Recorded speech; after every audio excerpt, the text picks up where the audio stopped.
people. Yes, I hope you enjoyed our intro screen there. Yes, we finally added overlays, which we've been talking about. um, we are back at it again. Do we have a speech? We have a speech. We have a semi-practiced intro. We have a speech that I now can't find. All right, I'll start it off. Hello, Okay. everyone. We're back to discuss all things business, side hustles, passions, and more. It is a live forum, so if you have any questions at any point, please send them in the chat, only if it's applicable and appropriate. We would like to mostly just empower people to start or continue their own projects, business ideas, or side hustles. So that's what we're here for in the live sense. Woo! Yeah, we're super. And I'm Sasha. This is the cat. the cat. I'm Kat, everyone. So we're here this week. We're gonna talk about a couple things. We try to cover a couple of topics every time so that we kind of share where we're at, and also so you guys can stay up to date with what's happening. And because we're heading into Thanksgiving weekend, we just wanted to talk about how you can support small businesses, free ways you can support small businesses in 2020, because it's not the same as it was even 2 years ago or 3 years ago or even pre-COVID. So everyone's always like, oh, I want to support small businesses, but they'll go and like our post, and there's so many other things that you can do that take the same amount of time that benefit us so much more now. So let's go into that. And then I think we might also go into Sasha's new Workspace and creating your own workspace. That might be worth mentioning just because we're going into Black Friday. Maybe you get some good deals and reinventing yourself. And also, everyone's working from home now during these times. Exactly. And part of our support small business is reinventing your workspace, but buying stuff from small businesses instead of just going to Target. So that is it's hard to avoid, but worth it. What? It's hard to avoid, but it's worth it. And that Target dollar section. I know. You introduced me to that, and I was mind blown. So bad, but so good. And then again, yeah, please feel free to post in the chat any side hustle project questions that you have. And a little bit about us, we are mostly passionate about project managing. We do that with our own small businesses, but also in our daily lives. And then we also have our own separate small businesses. Hers is the Kits and Pieces. Mine is Botana Bites. And we just like to learn as we go and help others and share information. And we just mostly want to build a community of like-minded individuals so that we can all stay in touch and grow together and do cool things. Yes. Yeah, I like to add to that we're not experts. Yes. We're here to basically create the community, or a community. There are other communities, but we want to create a fun one where you can get free advice, and just kind of get your ideas going and out there on this fine Monday. We're super excited too, because for December we're gonna do some more interactive streams where we're gonna kind of all do projects together, so that we can get ready for 2021. I'm not a huge fan of a new year, new me, but it is still worth it because your new me can start anytime. I guess that's why I'm not a huge fan of it. I hate to put it like, oh, it's January, I'm starting something new, and then February you stop. So just start it now, or prep to get into that new year. So those will be fun December hangs. But yes, definitely, we're in the next few weeks we're going to be amping up our stuff a little bit more. But right now we have an Instagram at Sasha and the Cat. If you guys have any questions Oh, I should put that on our overlay. If you guys have any questions, you can DM us. We're gonna start posting more as posts, but we've been posting on our stories. If you don't want the world to know, you can DM us, and or if you do want to be featured on the show or anything like that, you can also DM us, and we'll talk through that. And then we'll also be kind of cultivating our Facebook private group a little bit more. We'll probably be reaching out to some of you that have been following us. But you can also request to be in the group, and we're going to be posting basically links that we talk about here and some snippets from our chats, which will also be on YouTube, but you can find them more easily there. And just anything we find that might be helpful for small businesses as we go. Yay! Look at us! We practiced that intro, guys. We'll keep practicing it, but yeah, we'll keep practicing it. That was our first time. Yeah, we're first gonna go into. Did you want to talk about weekly updates first, or the articles? Just to go through our weeks, because again, for everyone that's just watching now, we normally do this for us, where we just talk through our business, like our weekly business goals and what we accomplished last week, just to kind of be there for each other, because it can get lonely in this entrepreneurial world. And yeah, so just someone to fake hold us accountable for what we're doing. So I'd like to keep with that. But the biggest thing for me this week is today and tomorrow I'm working on ads for Cyber Week as well as Christmas stuff. Just because we're heading into Black Friday and Cyber Monday. Even if this year is more of an experimental year in terms of ads, because we're still trying to fine tune what we're doing, I still really want to work on those cyber sale ads. And Chris's dad is in town, and he's amazing. So I'm gonna. Good. And then I'm just basically trying to finish off a lot of things, not everything because that never happens, but a lot of things by Wednesday so I can be off on Thanksgiving. I put nothing for Thanksgiving. Thanksgiving has nothing on it. Except maybe like post that it's Thanksgiving. And then Friday is a Twitch day for me. Working on this stuff finally.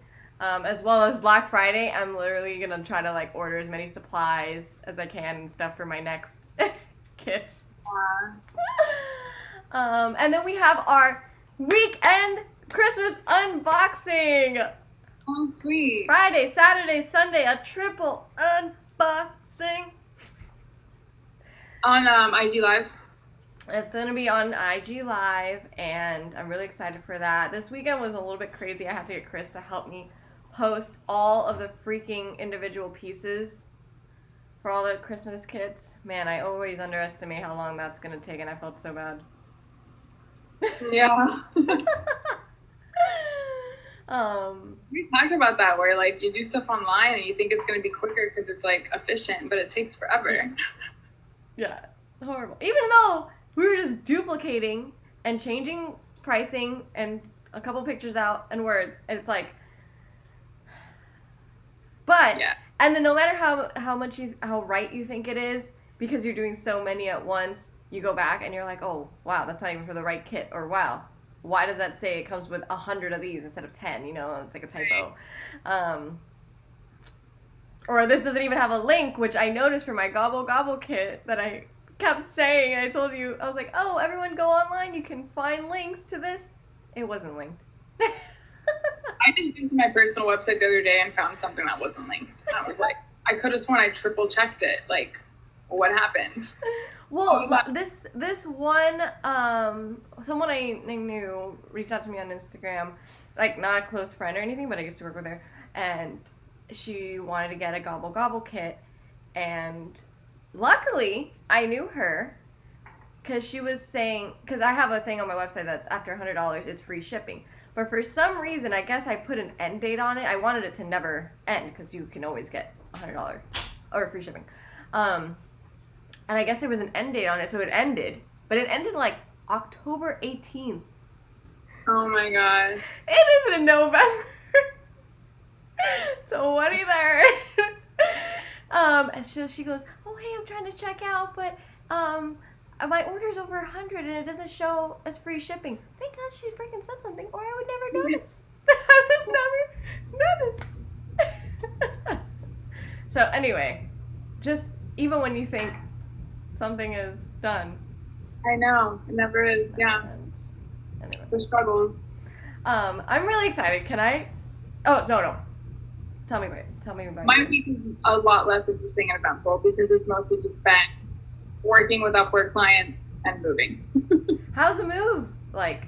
It's good. I mean, I am not where I wanted to be, like in terms of progress with the move. We actually like just went through all of our living room stuff yesterday, but we don't have furniture to put any of it with, so it's still on hold. But I think it's also because we're trying to find like the best deals and make sure everything's like economical and like looks right together, and you know, there's just a lot of like weighing decisions.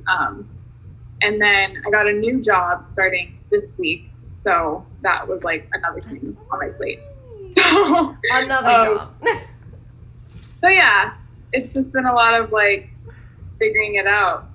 I'm hoping by next week I'll feel a little bit more like settled in, but you can tell by my walls, there still isn't much going on.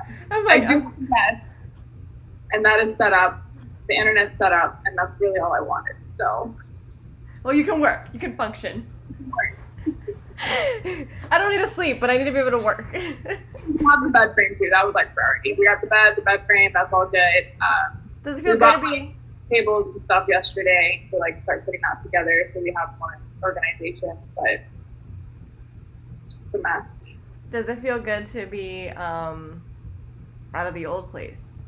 Yeah, I mean, and the difference too is that place is furnished, so we like this place with like nothing. So I think that's also what makes it a little bit more of a longer move-in process. But we love the unit. I mean, the space is really nice. The area is really nice. It's close to everything. So it's definitely a lot better. I like that. I know it's more stressful because you have to furnish it. But this is like the second place I feel like you guys have together. But the first place was furnished. So I feel like this time you guys get to like style it. I know. Yeah. And that's what we were like excited for. So the part we're also taking our time. Like I'll show them chairs or couches. We're like, what do you think of this? What do you think of that? And we're like, oh, I don't know. So like we're still kind of figuring out like what we want the vibe to be in each room, and then get everything for it. So, but it's hard too because he works overtime. He works 6 days a week, like 10 hours a day. So, we basically just have Sunday, and then. Luckily this week though, because of Thanksgiving, his last day of work is Wednesday, and then he's off. Is he off like Thursday, Friday, Saturday, Sunday? Yeah, I know. So I think we'll get most of our stuff done then. I think he'll be like, I don't know what to do. I know. With my life. I'm off. What's happening? Dude, that's awesome. That is, I can't wait to see. I mean, if you all know Sasha, she DIYs a lot of stuff, but it's always like this amazing artistically / partially hippie / oh my halfway God, sustainable earthy feel. I have a picture of my room when I lived with you.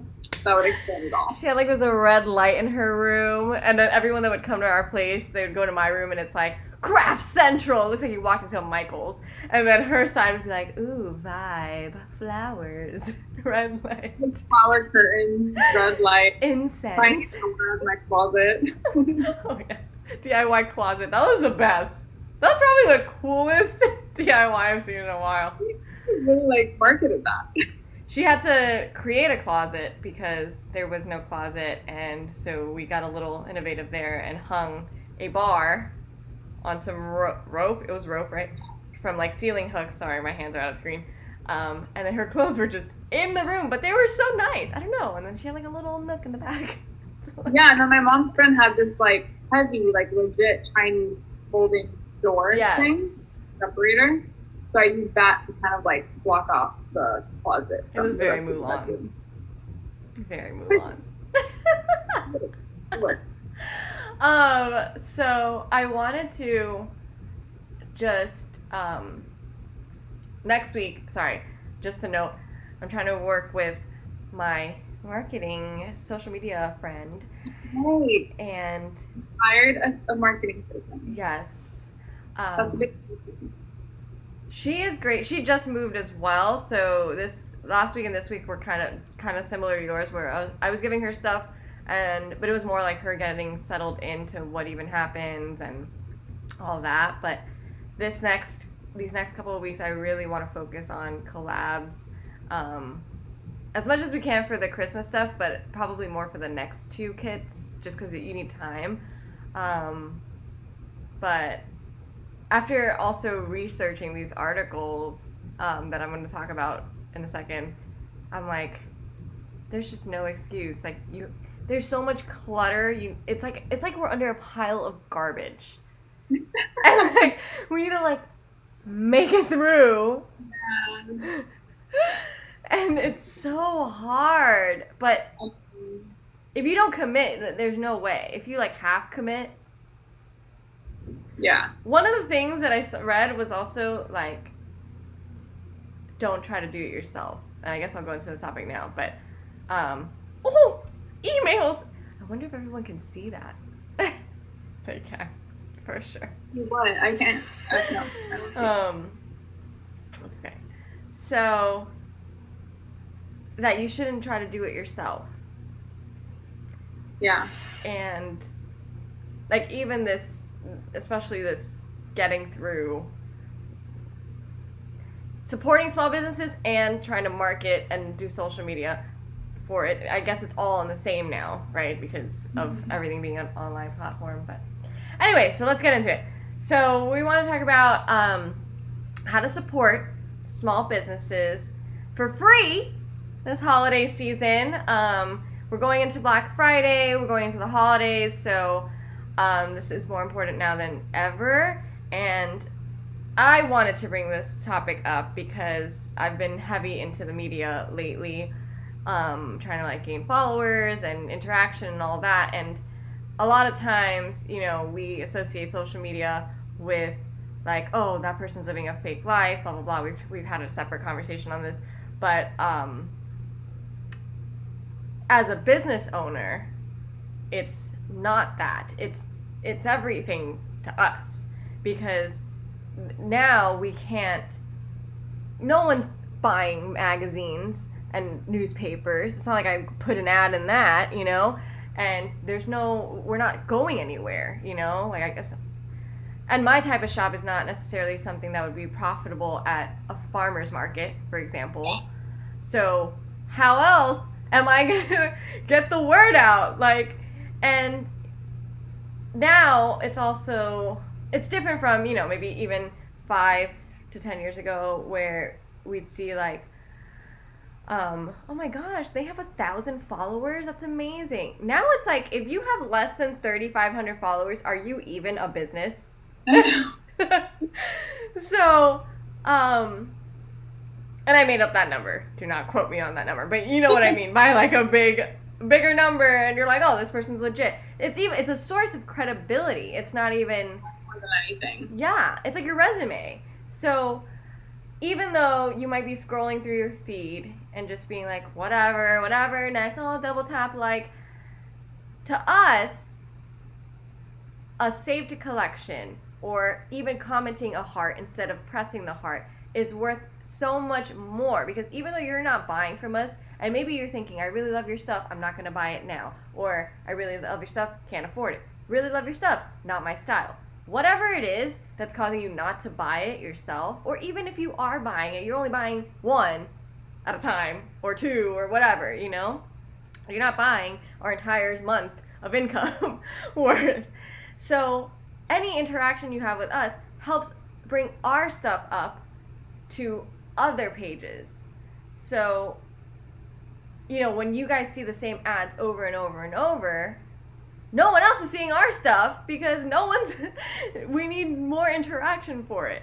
Yeah. So, well, I think like the difference too between like if you're just buying something for you, or if you're like wanting to support small businesses. Like I think whether you're buying something from a small business or not, obviously you're supporting them. Right. But I think if that's like one of your main reasons you're purchasing, then that's when it helps the most to like really get it out there and just expose other people to it, like your immediate community through your Instagram or whatever it is. Because otherwise, like, no one's going to really know about it unless they go to your party and see Kat's amazing creations. But yeah, and even then, it's like, you know, now that we're doing ads, it's every 1,000 people, maybe 100 go to your page. Yeah. Maybe. And then maybe 10% of that buy. Maybe. Yeah. So if I needed 1,000 people to even get maybe 10 sales, which if anyone's running a business, I mean, I guess if you're selling, you know, houses, then 10 sales is great. But, you know, if you're selling a smaller retail product or even a service, that's sometimes not enough for the month, you know? And it depends on, for me, you know, I have all types of product amounts, like like how much they cost. I don't know why I can't think of that right now. Like my products cost a varied amount, you know, so you can get something for $4, but if I sold 10 things for $4, I made $40 this month. So it really is getting it to as many people as you can. And yes, as a business owner, we should be doing things, and that's a separate conversation of things we could be doing to engage on social media and types of posts that we should be doing. But in just social media right now, ways that you can help us out are, one, so like I mentioned, if you see a post, like it, make sure you're following the person, but also if you have time, or if you don't have time to even like it, it's much more worth it to leave a heart in the comment or something in the comment. You don't need to write your whole life story in the comment, but if you see them asking a question, answer the question. I know it seems like fluff and all of that when they're posting it, but it's really not, you know, especially if you're talking to a small business. Like, yes, we're curating posts, but I care about everyone who's looking, you know? That's one side of it. I think also if you're using Personagram, wow, my migraine has messed up my brain so bad. So if you're using Instagram for personal reasons, I don't think you're also probably thinking of the back end of it all, but as a business owner using Instagram, you're thinking of the algorithms that are involved and what allows your posts to be more available to other people and stuff. So for example, when you comment versus just liking it, it changes the algorithm to where Instagram is like, okay, we'll put this a little more above on their feed on, you know, the people that follow this account, which makes a difference. So I think like beyond just contributing to the community that the business is probably trying to build and like engaging in their posts because of that, it also just helps the algorithm, like the back end of what we're thinking of as business owners when it comes to posting and making sure we get exposure from that post. I was reading also from the article, and if you guys have seen The Social Dilemma, the algorithms are just, they want to show posts more frequently that have more interaction, because that just means people care about it more. And that they're using the platform more, which is the goal of these. Them, yeah. That's their goal. Right. So, yeah, people are using it more. So interacting shows that people care, so they're going to put that at the top. And maybe you're tired of seeing this girl in her bikini all the time at the top of your feed, so maybe you should like our posts so that you can see more fun things. Something that also helps that algorithm, other than commenting, is saving to your collection. So I would say if you like any post, it's worth it to also save your collection. Some of you are really big into your collections, and you're like, it's like your Pinterest where you go through it and you're like, oh, what did I save? But some of you never even look at it. So if you're not going to look at it, might as well save my post in there. What difference does it make to you? Helps me a lot. It's like as if you're repinning someone. And we can see all of this. The reason we're saying all of this is because on the business end, we're allowed to look, we can look at our insights on each of our posts on our page. So we can see the ones that have more engagement or more saved collections, they get more interaction. So, and you're thinking, okay, well, I liked your post, or you have 200 likes on your post, or 1,000 likes on your post. What does that do? Does that mean you made money? Not necessarily, because even then, it needs to be the right people. That's why we're not just like, following the world and having them follow us back, because they might not be the right group of people. So even then, we still have a lot of work on our end to do, but you're helping us even just get to the top of something. Yeah, it's like a small drop in the big ocean. Yes. But the more drops, the better chance. But if you're gonna spend 3 minutes to go and like my every like each of my photos, which in the past, well, even now I'm grateful for it, but in the past it would be worth more. But now, if you're gonna go through, I'd rather you just heart enter, than double tap, because it's the same amount of work, but it's worth way more to comment, for example, or save a collection. Whatever. These are just little things that have changed now that everyone has an Instagram and now everyone has a small business. Change again. I feel like these platforms are always trying to find the best ways to engage other people and make sure they're using the platform as often as possible. So, but I think that is like the new rule. Is just like the more comments a post has in general, the more likely they are to put it at the top of like a feed. Right. Or on a story, you know what I mean? I feel like people use stories more now when they go to Instagram. So at least your audience, like, the person using their Instagram, the people that follow them is now seeing the business post and other information about that business. So it just increases their chances of learning more about that business or making a purchase or whatever. And you're helping others. Like, you're sharing a cool thing with other people, which to me, especially during these times, that's like what I want to go on Instagram for. Like, I don't want to just see a pretty photo of your face. Like, I want to see meaningful things and stuff that allows me to engage in my community better and help other people more. And I feel like that's kind of the better side of Instagram and like social media platforms, and helping businesses and helping individuals in general. Right.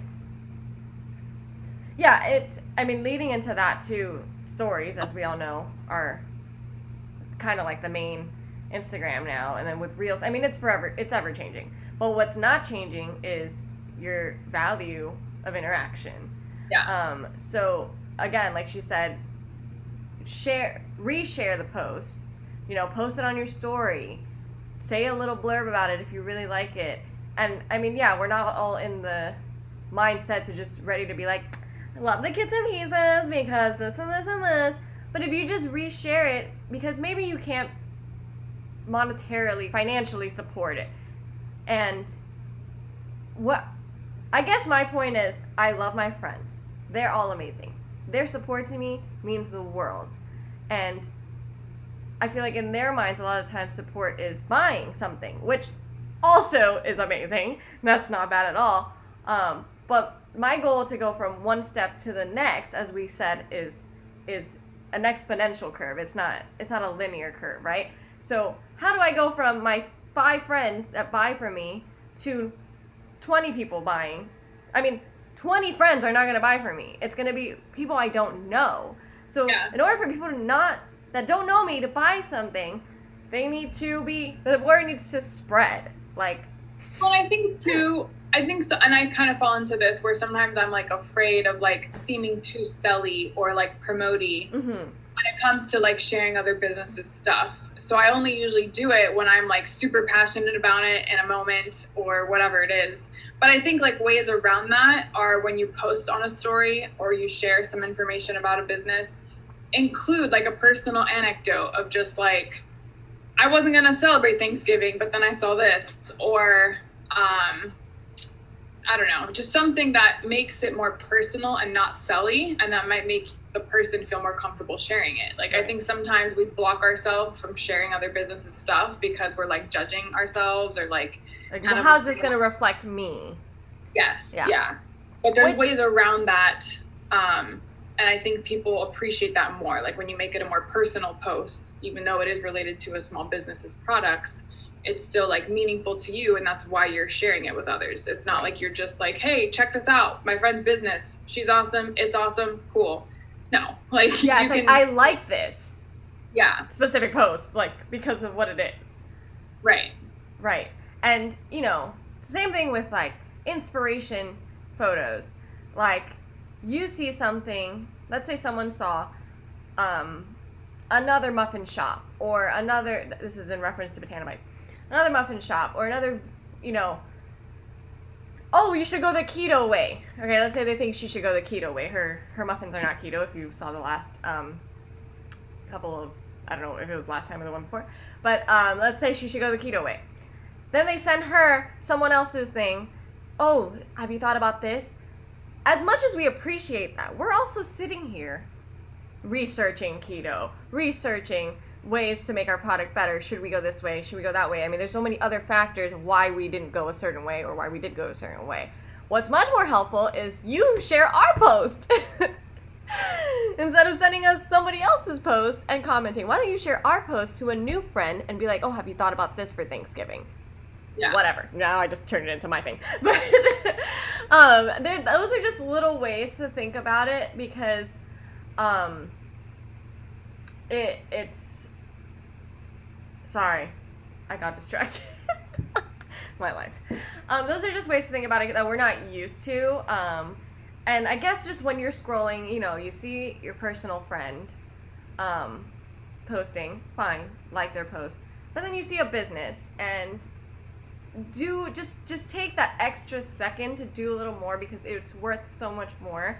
And especially in this year that we're not going anywhere. Like, what are you even doing? If you're scrolling on Instagram, you have the time to help a small business out. I just want to note also, you know, you often hear about corporate versus small businesses, and you still go to the Target, you still go to the Walmart. You know, what am I going to tell you? I mean, I still do that, right? But if I'm already popping up on your feed, so that to me, if I'm already popping up in your feed, I'm popping up in your mind probably as much as Walmart is. It's not like you're sitting around thinking about Walmart all day. And one sale to me, one $50 sale is like, it's like half my groceries, you know? And one $50 sale for Walmart is like nothing. So, you know, one interaction with one $50 sale and one positive review can take me so much further than it'll ever take Walmart.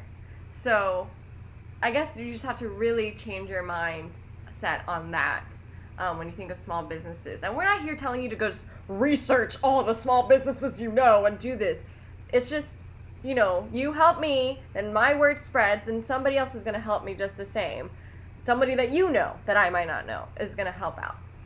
So I think it's also kind of like taking control back because these are tools. Like Instagram especially is just a tool. And I think oftentimes like we find ourselves mindlessly scrolling or just habitually checking it and going to it for no actual reason, but just because our brain is now trained to just do it all the time. But I think if you think in your head of like, okay, what do I want to see more of, or what do I want to promote more of, or what interests do I have that I want to feed more into, and engage and post that feed that main goal or interest, I think it will allow like your experience of the platform to be a little better too, right? Because then you're getting more meaningful, engaging posts from the people you follow, or maybe even learning about new people to follow that are actually like adding to your life and not just kind of there for fluff, you know? Yeah, I mean, I think you also mentioned this for your stuff. I started going on my Kits and Pieces way more just to scroll because I loved all the content. And yeah, it was inspirational for me because obviously there are party kit shops that are way more advanced and, you know, have these gorgeous photos. And so I find that almost more like to me, it's like more inspirational and I want to go through that feed more than my normal feed. Yeah. Well, and I think I kind of went through that too, where I was using Instagram and I kept thinking to myself, like, I'm not getting anything out of this. Like, why am I even checking it? Why am I even going to it? Like, yes, I like seeing my friends and their personal lives and stuff, but I was kind of just like, how is this adding to me? Like, and so I realized it was that I wasn't looking for or following the right types of accounts. Mm-hmm. So I was just like, if I want to learn more about like health and wellness and alternative medicine and all this stuff, like, why don't I follow doctors, follow like people that are in alternative medicine and like share their posts, or like see more posts that they put out there that are actual like studies that they conduct or that they want to share with people. Right. And so I literally just went through like a binge where I just started like following more alternative medicine based people, and it like totally changed my whole take on Instagram now. Like, now when I go on it, I feel like I'm actually like learning about news and things that are relevant to what I'm interested in. Whereas before it was just like the same stuff over and over and over. Like, there was just no value in it really. And I was even considering just completely leaving the platform. But I was like, this is a tool. There's benefits. How do I access those more?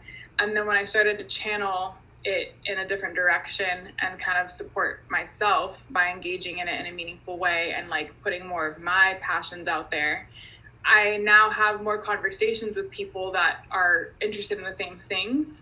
And so I'm like building a community in that way. Right. Whereas before I was just liking, you know, friends' posts just out of like small support or whatever, and not really sharing much because of like fear of, you know, what other people might think, or, oh, this is too much for like them or whatever. But I just think focusing on meaning and intention and just like using it as a tool are big ways of understanding how to support small businesses on that platform more. I wanted to also add to that where now that we're using it as a tool, they can use it to help us another way by leaving reviews. Yeah. And there's many ways you can do this. Sorry. Just because I have a few ways to support, I want to get through them. List them. What are they? Okay, so the positive comment thing / positive review. So also, when you comment, don't troll us. This is not the trolling. You want to troll me? Go to my personal page. You can troll me all you want on my posts. But don't be a horrible human being and just be like, LOL, nice shadow on that photo. Do you know how long it took me to take that photo? Maybe if I got more sales, I'd have the money to get better photos.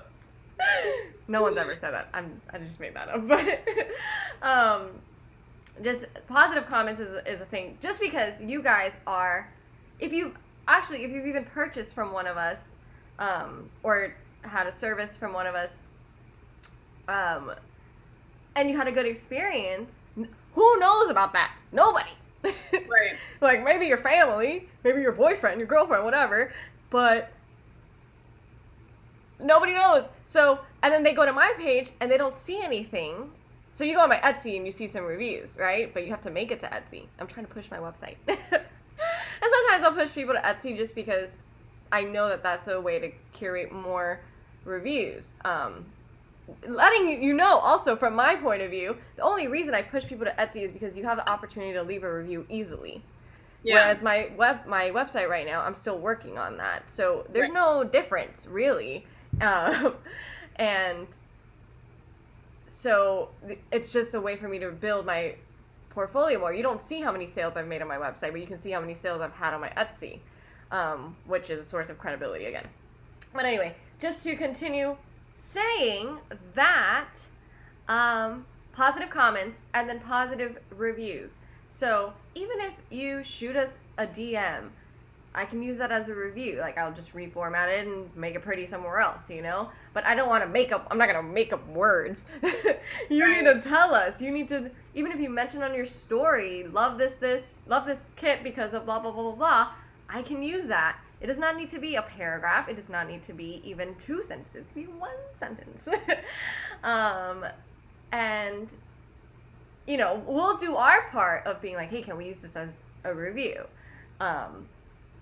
But that's all. Like, leaving a review is the only way people know about anything. I mean, you go on Yelp, do you just look at the name of the restaurant and where it is? Maybe if you were, like, starving. But you look and you're like, okay, this has 4 stars at least, or 3.5 stars. Okay, I'll go, but I'm not expecting much, you know? Right. Who's helping with that? You are. You are. Yeah. So, I mean, and I'm doing my part, like in December. That's part of my goal, is to collect the reviews from the past. But a big thing is, people buy on my Etsy, and they used to leave more reviews because times were different. But now people they shop online so much. You order from Amazon 1,000 items, you're not gonna review every single item, Yeah.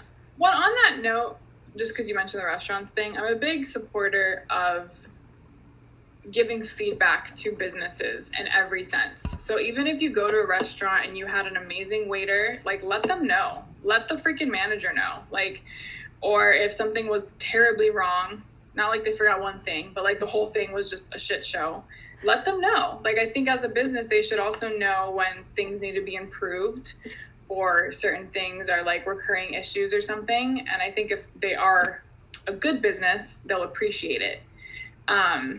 And so even like leaving a Yelp review is going an extra mile, or even just making that comment to the person saying, hey, I loved your service. Like, that's going an extra thing, but it makes a difference. Like, I feel like that's the whole point of being in a community, and you have to view everything in that way. Like, whenever you buy something from somewhere or go to a restaurant or, comment on a post on Instagram, like, you're engaging in your community, whether it's online or in person. And I think we should all kind of see the value in that, in the like large scale picture of like what we're contributing to. I mean, I want to add to that and also say that it's important in an establishment like that, which you would probably feel more comfortable saying it at an Olive Garden than you would at Oscar's Taco Shop, But Oscar's Taco Shop would appreciate it more, I think. Yeah. Because they don't have time to look at all the things. They don't have, what is it? QA? No, quality. Quality assurance? Quality control? Yeah, there's always like, oh, QA is here. Like, oh, yeah. We don't have that. We are that. That's true. And for me, I'm basically a one woman show with an occasional ad assistant, but now a marketing helper as well. My occasional play, like, I have people working with me, but me, I'm the only one looking and making sure everything works. So you telling me, like I was saying, that my website's missing a link is not offensive, Right. Yeah. Like, yeah, if you're like, your website is horrible, then I'm like, oh.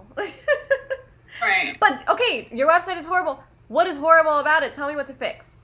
Right. Because I don't have time to go think about why it's horrible.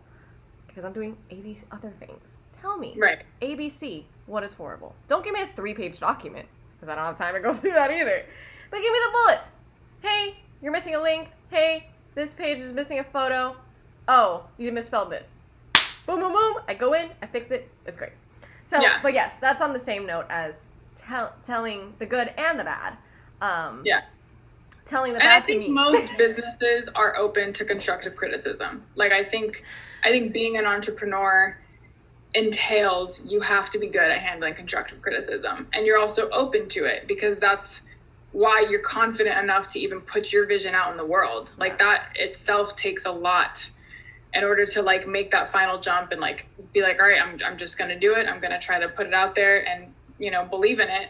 So I think we also value feedback a lot more because we already took the plunge and like went for it.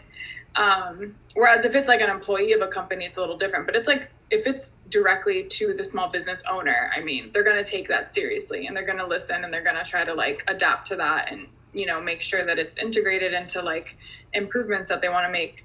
And even if they can't get to it right away, yeah, someone else brings it up, or like get to it right away, or maybe they're like, okay, I get what you're saying, but that's on the back burner. But then somebody else brings it up. Okay, and you're like, well, not 2 people brought it up. I should bring it to the front burner. That actually happened yesterday. We went to the Cheesecake Factory. Don't judge. Your favorite. That's the only place you love. A raspberry lemonade. And it tasted like straight concentrate. Like, you barely could drink it. It was so sour and just funky, like just really off. But we tried to drink it, see if it was doable. And we were like, no, there's just something off about it. So we decided to tell the waitress, even though in our head we were like, we don't want to be those customers or like cause an issue or like, you know what I mean? We judged it. But at the same time, we were like, they should probably know that their mixture isn't right, because that could, I don't know, like affect other customers or like affect other things and trickle down. So we ended up telling her about it. And the first thing she said was, oh, someone earlier mentioned an issue with the lemonade we had. So she was like, maybe it's something in how they're combining it or the mixture of it and stuff. So like, because we were the second person, now they're probably going to pay more attention to it and fix the issue. Whereas Right. if it was just that one person, nothing would have happened. Or maybe it was their taste buds. And she even said, she was like, you guys are the second people to tell me that. But she's like, who knows how many people didn't tell me, which is true. A lot of people don't. Yeah. So I think it just makes a difference to just kind of, it's being engaged in your community. It's not like you're giving an evaluation or you're being rude or whatever. Like you can't view it in all that crap. It's not anything like that. It's just helping a business do better. I mean, in the beginning, someone told me when I used to mail up my props, someone said that when they got it, it was a little bent. And because of that, I started adding kind of like a cardboard padding so that they would be delivered straight. But how would I know? If no one told me that, I mean, I'm not on the other end of that. Right. And let's say I even tested it and mailed it to myself or something. I mean, who knows if that's just, I got lucky, like it didn't happen, you know? So, and that's why so many businesses do surveys, like, for their customers, is just so they can see, like, what can they improve, which everyone's, like, annoyed by those. They're like, oh, who wants to do a survey? Right. But it's because the businesses are eager to know, like, what improvements they can make to better help their clients or their community or whatever it is. Right. Which I also think, you know, because there's so much saturation with emails and leave a comment, leave a review, take this survey, that even the things that are supposed to entice you to do it, like you get 25% off your next order or 10% off of this, whatever, doesn't even work anymore. Nobody even reads that, right? But so if you're gonna get an overwhelming amount of that, pick maybe your top 2 of the smaller businesses and do it for them. Yeah. You know, don't be like, just because you order on Amazon all the time, do it for Amazon. No. Go, like, when you see it, you're like, oh, this company and this company, I ordered from them once, but it was good. They would rather you do that. I mean, Amazon's going to make it seem, I mean, if you think they're not, you're out of your mind. So, anyway, or unless it was like, I start selling on Amazon and you know you bought something from me on Amazon, leave a review for my item, rather than like, you know, the 100,000 reviews that already exist for the company from China that shipped your plates or whatever that you ordered. So this is like minimal stuff, and I know it sounds like a lot, but once you do it the first time, you're gonna recognize it so much easier, and it helps us so much more. So just to move on from that a little bit, you know, writing a review on your story, leaving a positive comment, DMing us a review helps me, at least. I don't know if other people are doing it other ways, but and if I reach out and I'm like, hey, can you leave a review? Don't be like, oh my god, a review? What? I don't know what to say. Huh?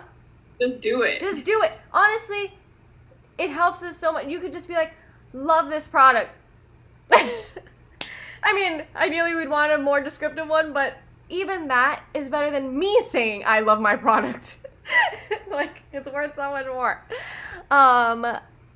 Then, you know, obviously the ideal, I'm going to tell you the ideal client, since you were talking about on our story. I don't know if you guys saw, but Sasha had mentioned working with types of clients or specific clients, dealing with your clients. But our ideal customer would be, they follow us, right? They were engaging with our posts. They purchase the product.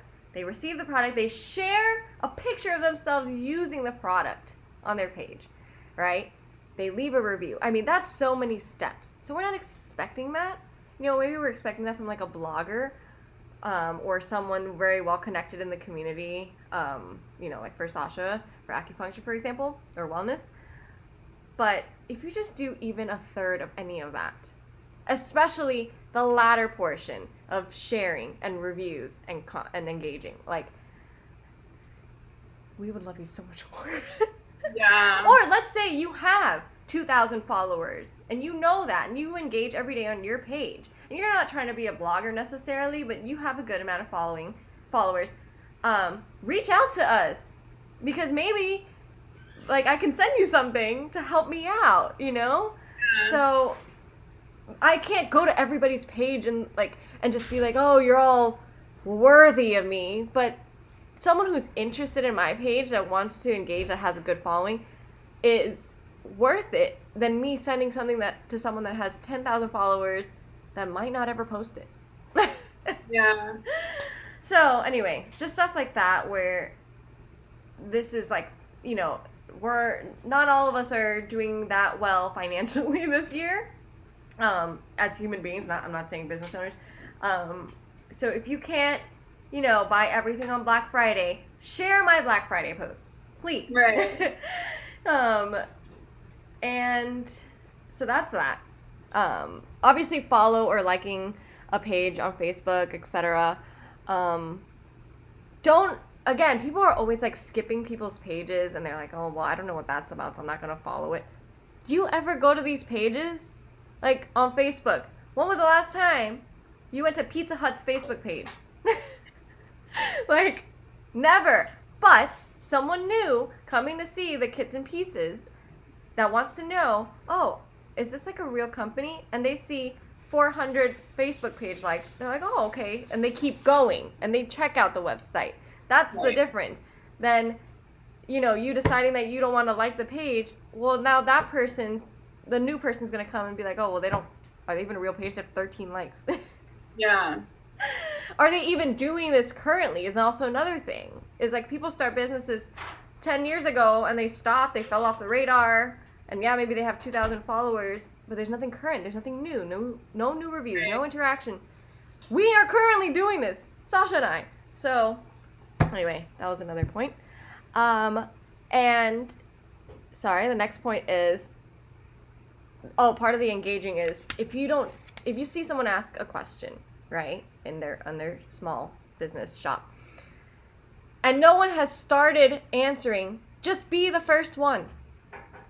Yeah. If no one has entered the giveaway, be the first one.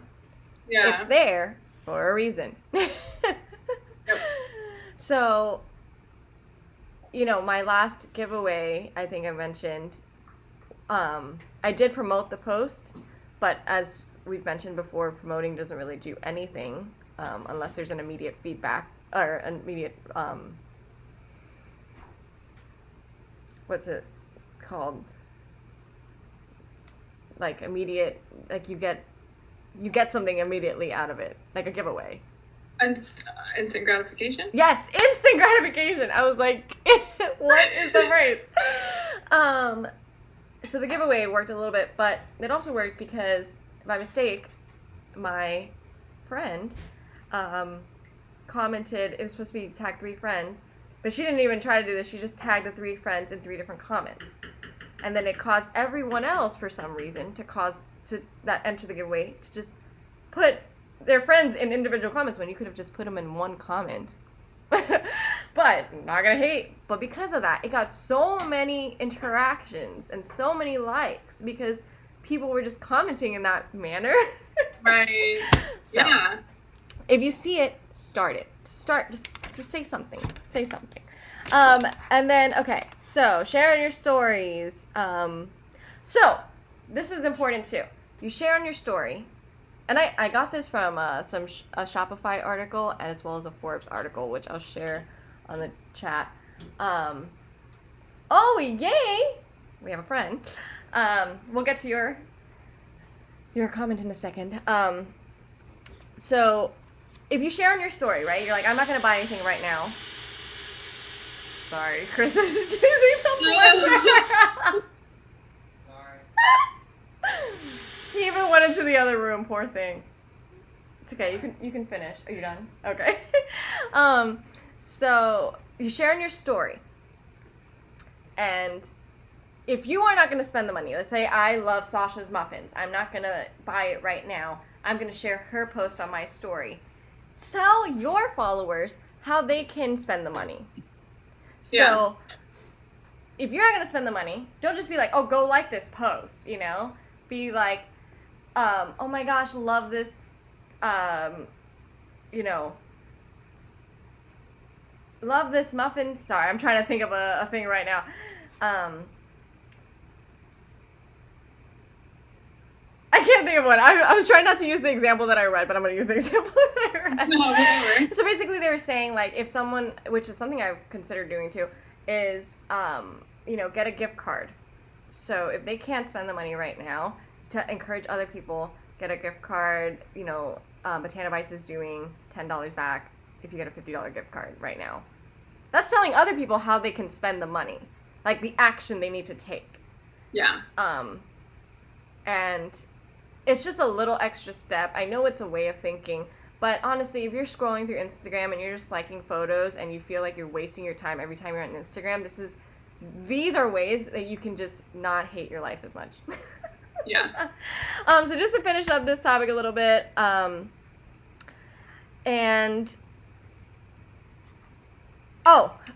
things about this year where you can try to support small businesses. This is a little bit more financially, but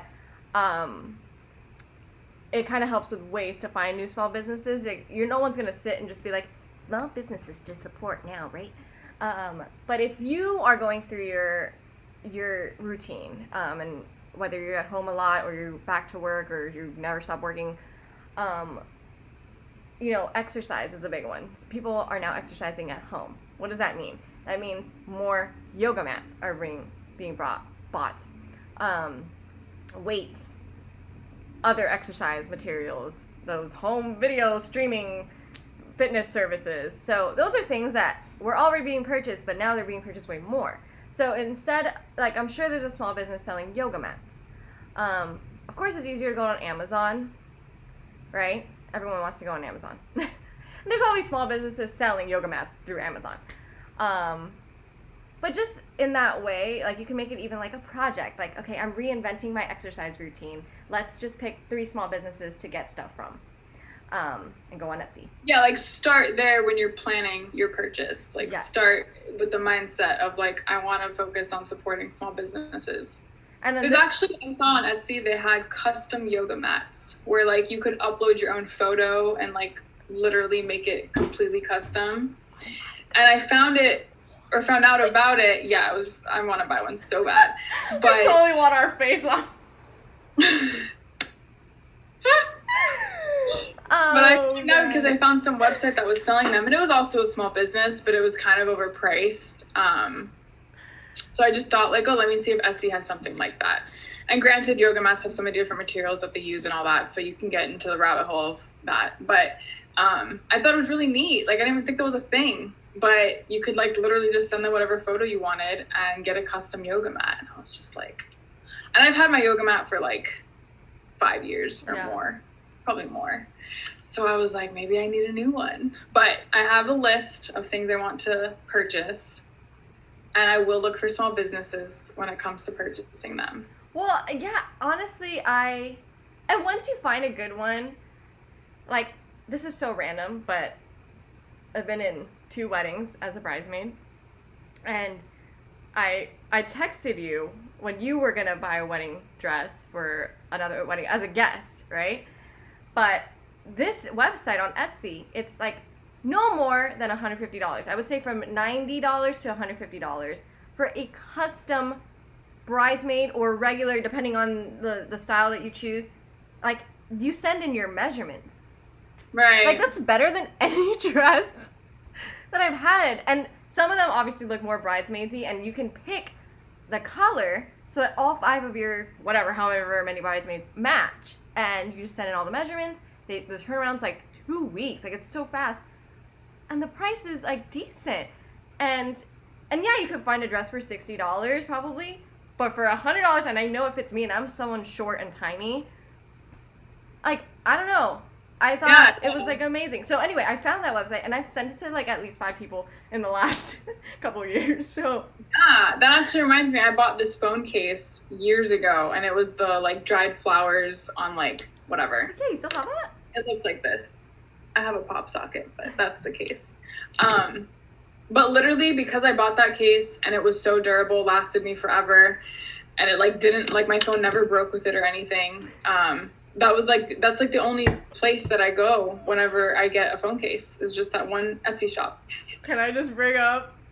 This is another Sasha the cat historic moment. Remember when we tried to start an iPhone case shop? Yes. And we bought all the because materials of that. Yeah. Because of that case, we should Yeah. buy clear cases. Resin or whatever it's called. Mod Podge. Like, we're gonna make them. We're gonna sell them. Man, good times. Okay, so I just want to finish this up so we can. Dried flowers in one of my textbooks from that idea. Oh yeah, no, we've had so many freaking ridiculous ideas. The amount of blogs I've started that I didn't follow through. As We Orbit is one. That Bougie Life is another one. They all have like one post. I know. I have just like 2 or 3 Tuesday. too for like my writings and stuff, and like. I have my notes page, team. Okay, so sorry. Just to continue a little bit. So yeah, keeping with your routine during this quarantine time / not quarantine time. I don't know what to call it anymore, but basically the routine that you had before, like going to the gym, maybe you had activities after work where you go to like, I don't know, wine tastings or whatever. You can reformat that. There's a lot of online stores now that just have different, there's ClassPass, but like there's virtual class passes too. Like all these things where if you just look a little bit, especially on Etsy, there's so many sellers on Etsy now. Yeah. You can find something to fit you. I don't know about ClassPass on Etsy, but I just mean other things, like exercising was a good one, or maybe now's the time to gain better habits. So maybe Sasha's stuff would fit in with this, but you wanted to go sustainable. This is the time, because now you're forced to change your routine anyway. Just change it to a sustainable way. And there's so many companies now that have these options. I mean, I even looked into it for when I started my shop, and now I want to implement it later on because of the cost for me as a seller. But once I sell more because of you guys, then I can make that transition to more sustainable packaging products. So that's another way to just basically think of it as like, oh, I'm starting a new project. I'm revamping this or whatever, and just pick even 1 to 3 small businesses to buy from, and then you can still get the rest from Amazon, whatever, because I know you don't have time. Or start a hobby, try something new, do a cooking class. They have so many cooking kits now, like. Or even like if the main reason you use Amazon is because of like, free 2-day shipping and like through Prime and stuff, like even if you messaged the small business you were planning on purchasing from and mentioned like, hey, do you have any free shipping options in the future? Or, whatever is deterring you from going through them, like mention it to them, because maybe they're working on it, or maybe because you mentioned it and 3 other people mentioned it, they're now gonna launch that and do that. So I think just give them a chance is what I'm saying before you just choose Amazon, because it's quicker. Right, exactly, convenience. But I mean, on the business owner end, we should know that's the Yes, path, I agree. and our shop should be as easy to go through. And that's something for a separate conversation, where how we should make everything, like UI is everything, like the user interface and making it friendly, and it's a lot of things.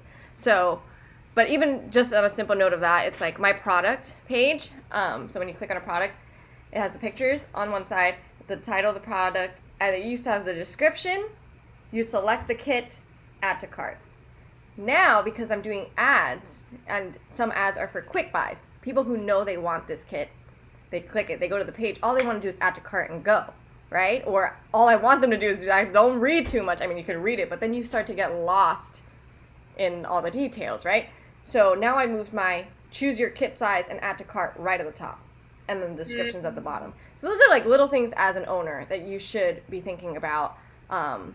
You pretend you're the customer, and it's hard because you pretend you're the customer, you already know where to go on the page. I'm like, oh, obviously I'm going to scroll down, add to cart, right? But that's not how the other people are thinking. So separate conversation, but you as a business owner should be thinking about these things. Mm-hmm. 2, and just to, yeah, I think that's pretty much for supporting small business during the holidays. So just to recap, engage with our posts, follow whatever you can follow, and share. Like, if you don't share, there's nothing. I have a post that someone sent me that was just a girl talking on her page of just, if you guys can please go engage with my posts, like go to this most recent post and just put a comment. It helps so much. Like, she said it to her own fans on her own page, because people just don't know. So don't be mad if no one's interacting. Just, you have to explain it to the world. Yay. Okay, so what do we have here? Well, we had one person ask a question. I don't know if it deserves much time, but I think the issue of it could be addressed. Sure. In the live chat, someone said they had a new business idea, looking for help. They have a service that could potentially capitalize on the insecurities of teenagers and get them to pay a premium for some BS advice on self-help. They said it is not very moral, but the potential is enormous. That is horrible.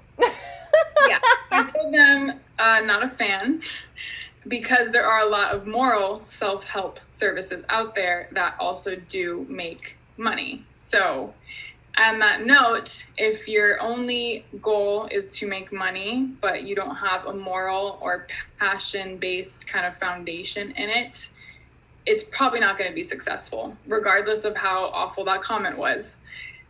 Just on the note of starting your own business or deciding if you should pursue an idea or not, I think oftentimes the question comes up where it's like, this could make so much money, like so much money, but I don't really care about the reason or the cause, but it could make so much money.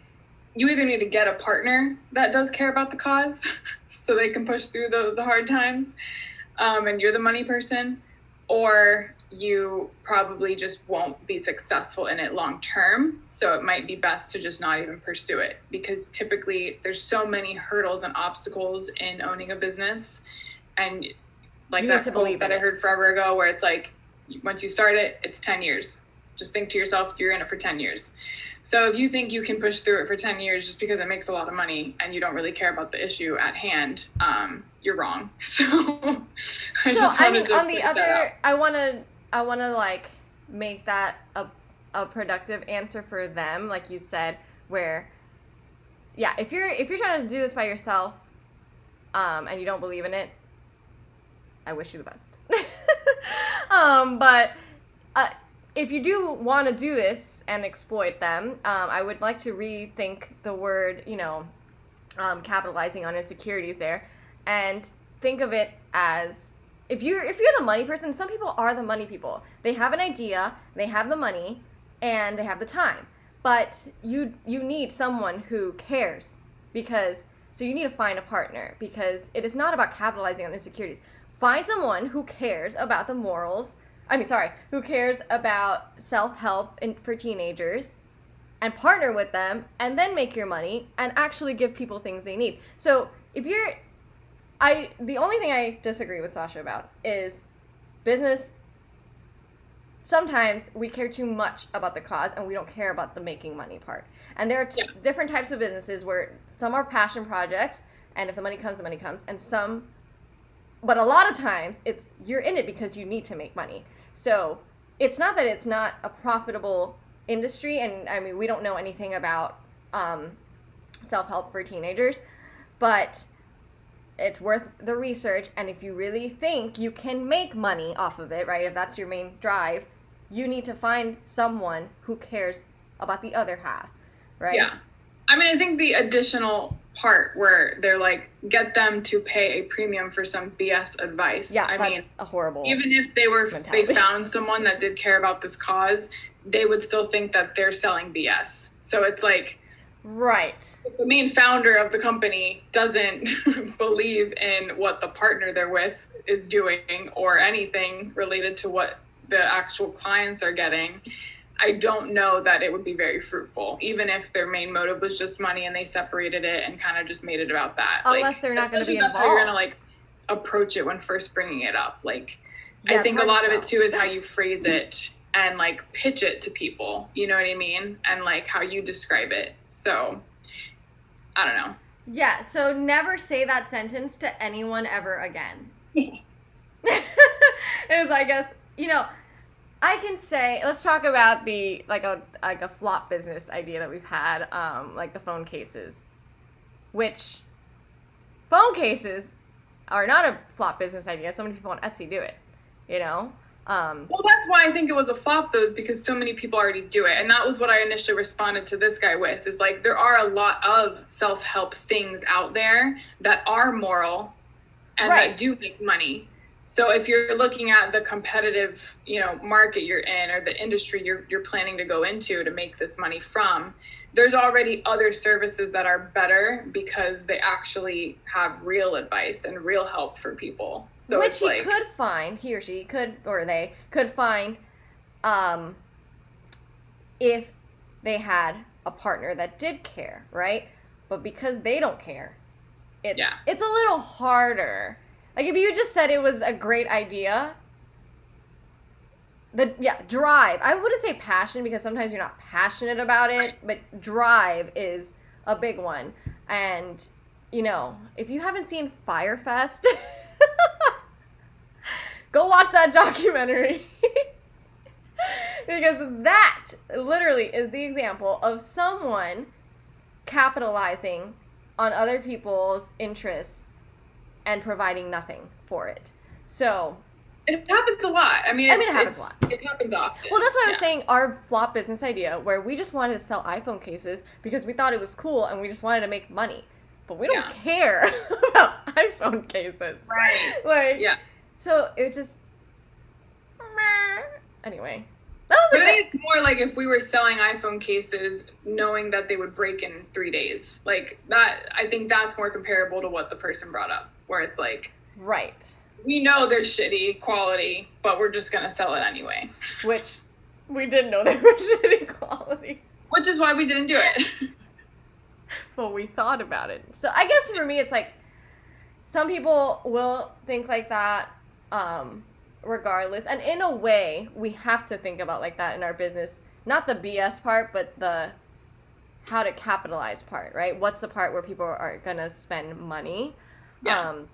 Which is why I didn't want to dismiss it correctly. Like, the wording of it was kind of horrible. But I think the wording was intentional, personally. So that's kind of why I had a strong reaction. Like, you typed it. You had a chance to think of what to write. True. This is very true. So... And they're also gone they're like, new fan here, and they're not here anymore. So I don't know if that was just to troll us, which is ultimately what I think it was for. But I do think it was a good topic in terms of like, what's the root cause of starting a business, and like, how will that affect the longevity of the business? Right. Which I think, is important to go into. I mean, and it's also because your business can shift in so many directions, Yeah. I think it's ideal to have a team where one person does focus on the financial aspect and the accounting and the numbers and everything that matters, because you're mostly wanting to start a business to make a good profit from it down the road. And then if you have the other person that's maybe the more creative one, or the one that had the idea, or, that cares more about the issue at hand. But typically both members will still have a little bit of each component in them. It's not like one is only money and one is only creation. Like, you're gonna find you're gonna go back and forth with the topics and the conversations and whatever else, and you both are gonna contribute to both elements, even if one's stronger than the other one in that.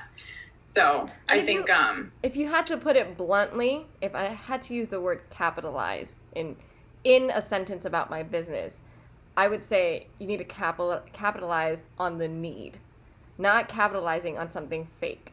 So right. You need to find the need, and you're capitalizing on that, not anything else that you don't care about. Yeah.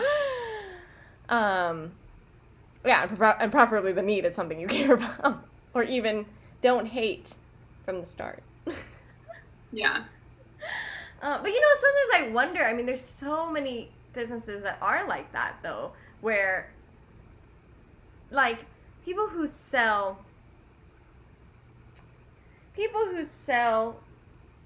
bedpans. Like, did I just wake up one day and I'm like, I'm gonna sell things that people think are crappy? I know. That was purely I about money. I think the functional purpose could be enough.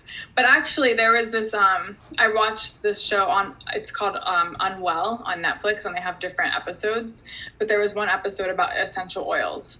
And they kind of just, each episode dives into different aspects of like wellness and to see if it's like worth it or what it's about. But this one was about essential oils, and it was it was like two women that were talking about their experience working for an essential oil company. And one of them had a great success story, got to the top tier, got her a card, got all the stuff. Cause it's one of those, like the way that they do the essential oil things, like when you work for them, is a tier program or whatever. And the more they sell and the more communities they have and larger group parties they have, and like the higher tiers they reach. And whenever you're at the top, then you get a car and you get this, you get that. A lot of other like makeup companies do that, and just like smaller businesses. But there was another woman on there that was saying that she was trying to sue the company because she felt like they like preyed on her. I don't know, I guess she made it seem like they maliciously targeted people, knowing that their essential oils aren't effective, or knowing that their business model is faulty, or just knowing that they're, getting one over on people and they don't care. And I really had an issue with that, because I think what it was that business just chose a certain business model that worked for them. Mm-hmm. Every business has a business model that works for them, and they hope it works for their clients as well. And it might work for a small percentage of those clients, but that means it works, like even if it's a small percentage. And at the end of the day, like no one made her sign up to work for them. Like no one forced her to purchase hundreds of dollars of essential oils with the hope that she would end up getting reimbursed, or, reach a certain tier to where she had a lot of money and profit made. Like, so yes, there are a lot of people that aren't going to make it, but no one's making you do that. And maybe it's up to you, and like how much you engage in your community, or how many parties you held and exposed people to those oils, or how well you sold these oils. Like, you can't blame someone else for your shortcomings and say that it's because the business like was malicious and took advantage of you. And I just think that that example was interesting, because I think a lot of people could feel that way, that don't get compensated in the way that they're expecting. But I think ultimately you have to take ownership of that and take responsibility for it. And like, oh, well, like even when you start a business, you invest thousands of dollars not knowing if it's going to pay you back. Like, some people just file bankruptcy years down the road because they haven't been able to meet what they needed to meet. And it's just part of trying something new. Like you never are guaranteed anything. And usually it's a result of how much effort you put into it. You know what I mean? So it's like you can't blame someone else for setting you up or anything like that. So I just thought it was interesting because of the way that she perceived it. Which to me just didn't really make much sense. Because I mean, and the companies she was referring to are like very popular. Like I see their oils everywhere. So it's like you were just one extra person that tried to sell them and weren't successful at it. Oh, well. I mean, there's so many companies that are like that. And you take the chance. Like if you're going to be part of like, what's that company? Herbalife? Herbalife. Herbalife or like Mary Kay, like you're taking on that responsibility. Yeah. So, some people are like, those are Ponzi schemes. Some people are like, no, they actually work. To each their own. Whatever. Yeah, they kind of said it was like a Ponzi scheme. That was the word. Yeah, but I mean, I don't know, because I know someone from Mary Kay and I know someone from Herbalife, and I mean, they're like, let me quit my full-time job, but they're doing fine. Yeah. I mean, I agree. That's where I'm just like, you just didn't do your job well. Yeah. So, I mean, there are definitely some companies that you're like, I mean, but okay, can I just note for a second? It's a little different, but isn't collabing kind of similar to that? Like, you're just getting a bunch of people to talk about your product for you. Hopefully you believe in your product and it's not a horrible product. I think there's a lot of things that are similar to it, and that's why I was kind of surprised that they even took it to the legal route and could. Like, to me, I was just like, this is so weird. Like, maybe how is she going to blame the business for having a bad business model? Like, look into the business model then before you decide to do it. Like, yeah, that's like you bought the house and then it's like falling apart, but you didn't do your research, or it was a murder house. Yeah, you buy a used car and then you find out it has 10 problems wrong with it. Like, yeah. So, bad investment. Yeah. But at least you only invest in, like, whatever, a couple $100s. Some people freaking invest thousands and were duped. So, yeah, no. But a lot of small businesses do. Do what? Invest thousands. Oh, yeah. They're not guaranteed that they'll make all that back, but they just believe in it and follow that and do what they do. Yeah. It is, it's a scary world. I know December's my, research, financial options, funding, grants. I'm like, no more spending your own money, Kalia. But I honestly, this is totally a different topic, but I'm excited that now my Christmas stuff is up. Well, 80% of it. And I feel like my website looks more like a real website. Yeah, there's stuff I want to do to it to make it look more like a real website, but it's not like one kit. Right. Buy this one item. Yeah. Good. So at least now it's like buy one of 8 items. Yeah. No, I looked at it. It looks so nice. So a lot more work to do on that, and I need to get everything up on Etsy. But so I want to get into the next topic because we're already at an hour and a half, team. I know. So the other topic was Workspace. Yes. I was going to show my Workspace, assuming it would have already been put together, but it isn't. So I will show that next week because it will be done by next week. But yeah, I just wanted to talk about how important that is. And I guess I've had different experiences with Workspace because of just living in different situations, but also like I've worked from home as a small business owner, and I've also worked elsewhere and had Workspace there. Mm-hmm. And I've also had shared workspace, working for other companies. And then now I mostly work from home for other clients, which is still a little different than like working for your own business. And I just feel like it's like everything. Like it just changes your mindset, your attitude, your level of productivity, everything when you have a workspace that speaks to you. And maybe it's just also just me because I like am into environments and themes or kind of just ambiance, but I think it just makes or breaks everything. Yeah.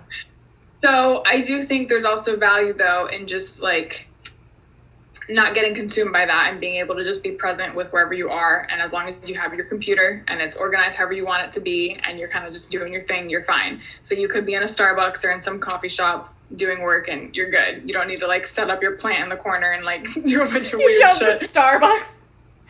Yeah, I'm gonna be here all day, so I need to set up a couple things just to get the vibe right. Don't mind me.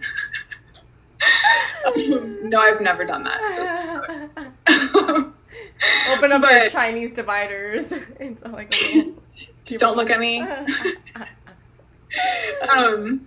But yeah, so like, I guess now that I have an actual office room, I'm like excited to put it together, and I feel like it'll help my brain stay organized, but also separate like business from like play. Mm-hmm. Because I feel like when I worked from home, working on my small business, and you can probably relate to this, like everywhere is your workspace. There's not just one office. There's not just one desk. Like everywhere is your workspace. And I had a baking business, so the kitchen was like taken over at times. because of that. And then if you need to do photography, then the living room might be best, or a garage space, or whatever space you can find that looks the best lighting wise. And then I would work sometimes in an office space, or I would work in my bed sometimes, because you work all day. Yeah. You might want to watch a movie. And I just remember kind of feeling stressed or overwhelmed because my like brain didn't have separation of things. So it kind of just felt overwhelming at times, or like I couldn't turn my brain off in the way that I needed to. And I think that was when I started to see the value of having workspace outside of home. And even like how they have like WeWork and like certain companies have started to rent out space that has office space you can rent out. And I was like, that's so stupid. Why wouldn't you just make an office space at home? But now I understand. It's because like you want to work somewhere and then come home and just be home. Like not have to keep thinking of what you need to work on, or, you know, have the ability to just go right into the office and just start working, even though you've worked already for 8 hours. Like you need some sort of boundary and like separation. I think that's really important with workspace. And just finding like the best way to do that, and what speaks to you, and then finding ways to uphold those boundaries. I mean, there's always articles about how important it is to like not do work in bed, because then your brain is trained to like think about work when you're laying down instead of just being ready to go to sleep. So little things like that I think are important to pay attention to, especially if you're working from home or a small business owner, is just to pay attention to how you set up your space and how well you can like have boundaries between everything that you do, work-life balance, all that. So yeah, I mean, right now I just have a nice desk that I'm thankful for. It actually has like USB ports and stuff in it, which is crazy. That's so modern. And then I got a nice office chair, which makes a difference. And I don't know, I just have a clean setup. And initially I had all my pens and things set up on the top of the desk, and I felt like it was so cluttered, like just chaotic. So I ended up kind of hiding everything in the drawer. That way my mind is clear when I come to the desk. Like it's just the laptop, my phone, the light, and just like a couple things, and everything else is put away in a drawer. And I think it just helps for you to just feel like clear-headed, and so you can just like start your day without clutter. I want to add, I mean, what's your perspective? Because I know there's also like they've said creative types actually work better when there's clutter around and like a lot of stuff going on. Former roommate, you know that does not work for me. Welcome anyone that's just joining. Right now we're talking about workspace and creating your workspace. We are feel free to chat us in the send us a message in the chat if you have any questions about your side hustle or any comments on what we're talking about. But so I do agree with you in establishing a workspace and sometimes going somewhere else for your workspace. Like I know you go to Starbucks a lot, not with a plan, but you go to Starbucks. I do want to add, however, and you were just saying the creative types. In the beginning, when I first got to this house a few months ago, this is the living room. I mean, right now there's a couple balloons right there, but it was like, I just couldn't think. So then we ended up having a rule that we were like, nothing work, whatever. There's like a couple balloons there, but that's it. Nothing work related in the living room. And it's like, yeah, whatever. You can bring your laptop and like do stuff while watching Netflix occasionally. But, or if you do something that like it needs to be in the living room, it needs to be cleaned up by the end of the day, because then we have no space to hang. Yeah. Like, and I mean, we don't have a TV in the bedroom, so it's not like I'm going to be hanging out in there like, staring at the wall. But, so luckily for me, we have an office and we have a garage, which is more than a lot of people get. And it's more than I've had in the past. I mean, when I was living with you, I had my bedroom, which was half taken up by the bed. Yeah. So, anyway, I guess what I wanted to add was it's important to look at your space from the beginning and see what you need in that space. Like you were saying, the photo shoot. For me, I have product storage. I have, creating the creating the stuff, designing the stuff, which is on my computer, but creating the stuff, which is, you know, my Cricut and all the paper and all that stuff, and then assembly, which is the garage, storage, garage, and then any live stuff that I do, I bring it to this table right here because it's just select stuff of what I need, so I'm not overwhelmed by like, oh my god, there's scissors and tape and whatever. Right. Like, if I'm doing an unboxing, this is the box with everything in it, and that is it with my computer or my phone. Yeah. So for me, I have to separate it that way because if you've ever crafted, or even if you're baking, it's just so quick. It's just like all of a sudden it was empty. And I remember when we were living together, you always were like, I just did the dishes.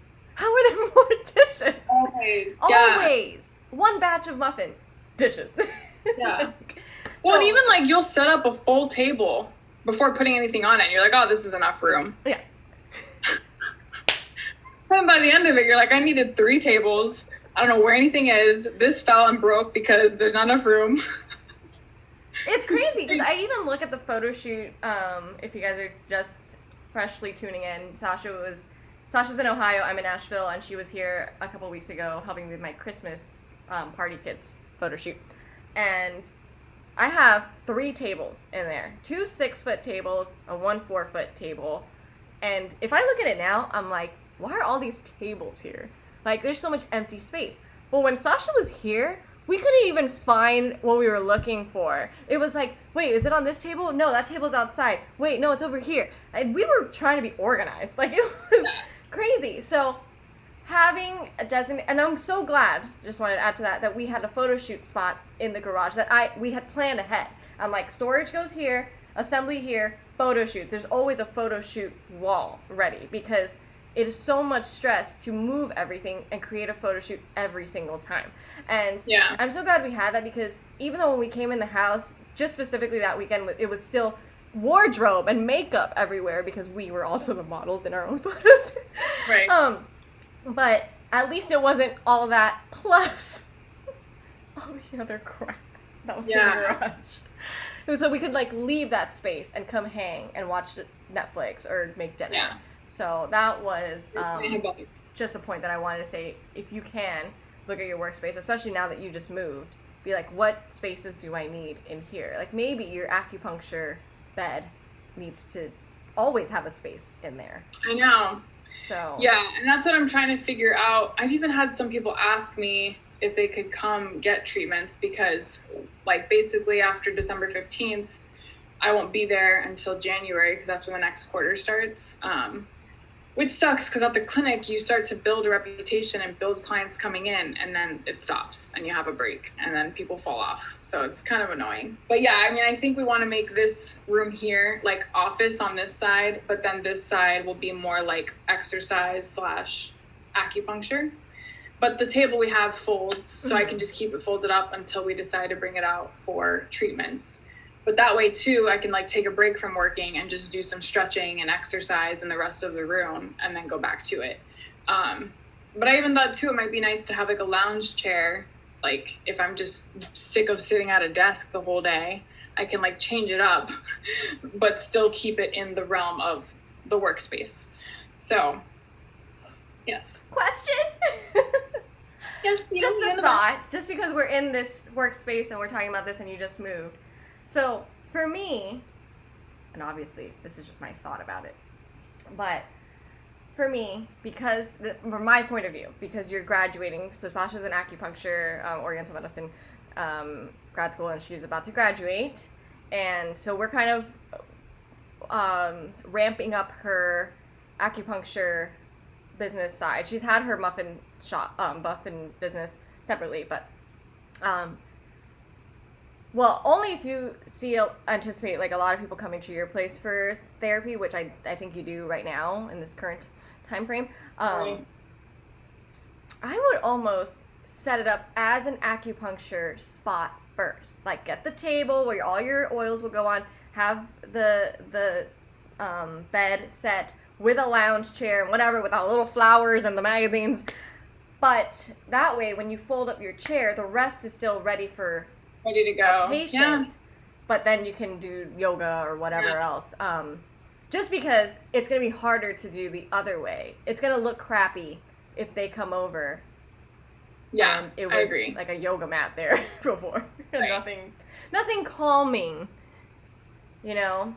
No, I totally agree. I mean, I think my other thought was because it's an apartment, you can hear everything from other neighbors and stuff. So I don't know if it would be like the right relaxing ambiance if like they're getting a treatment, but they're hearing the neighbors above us or something.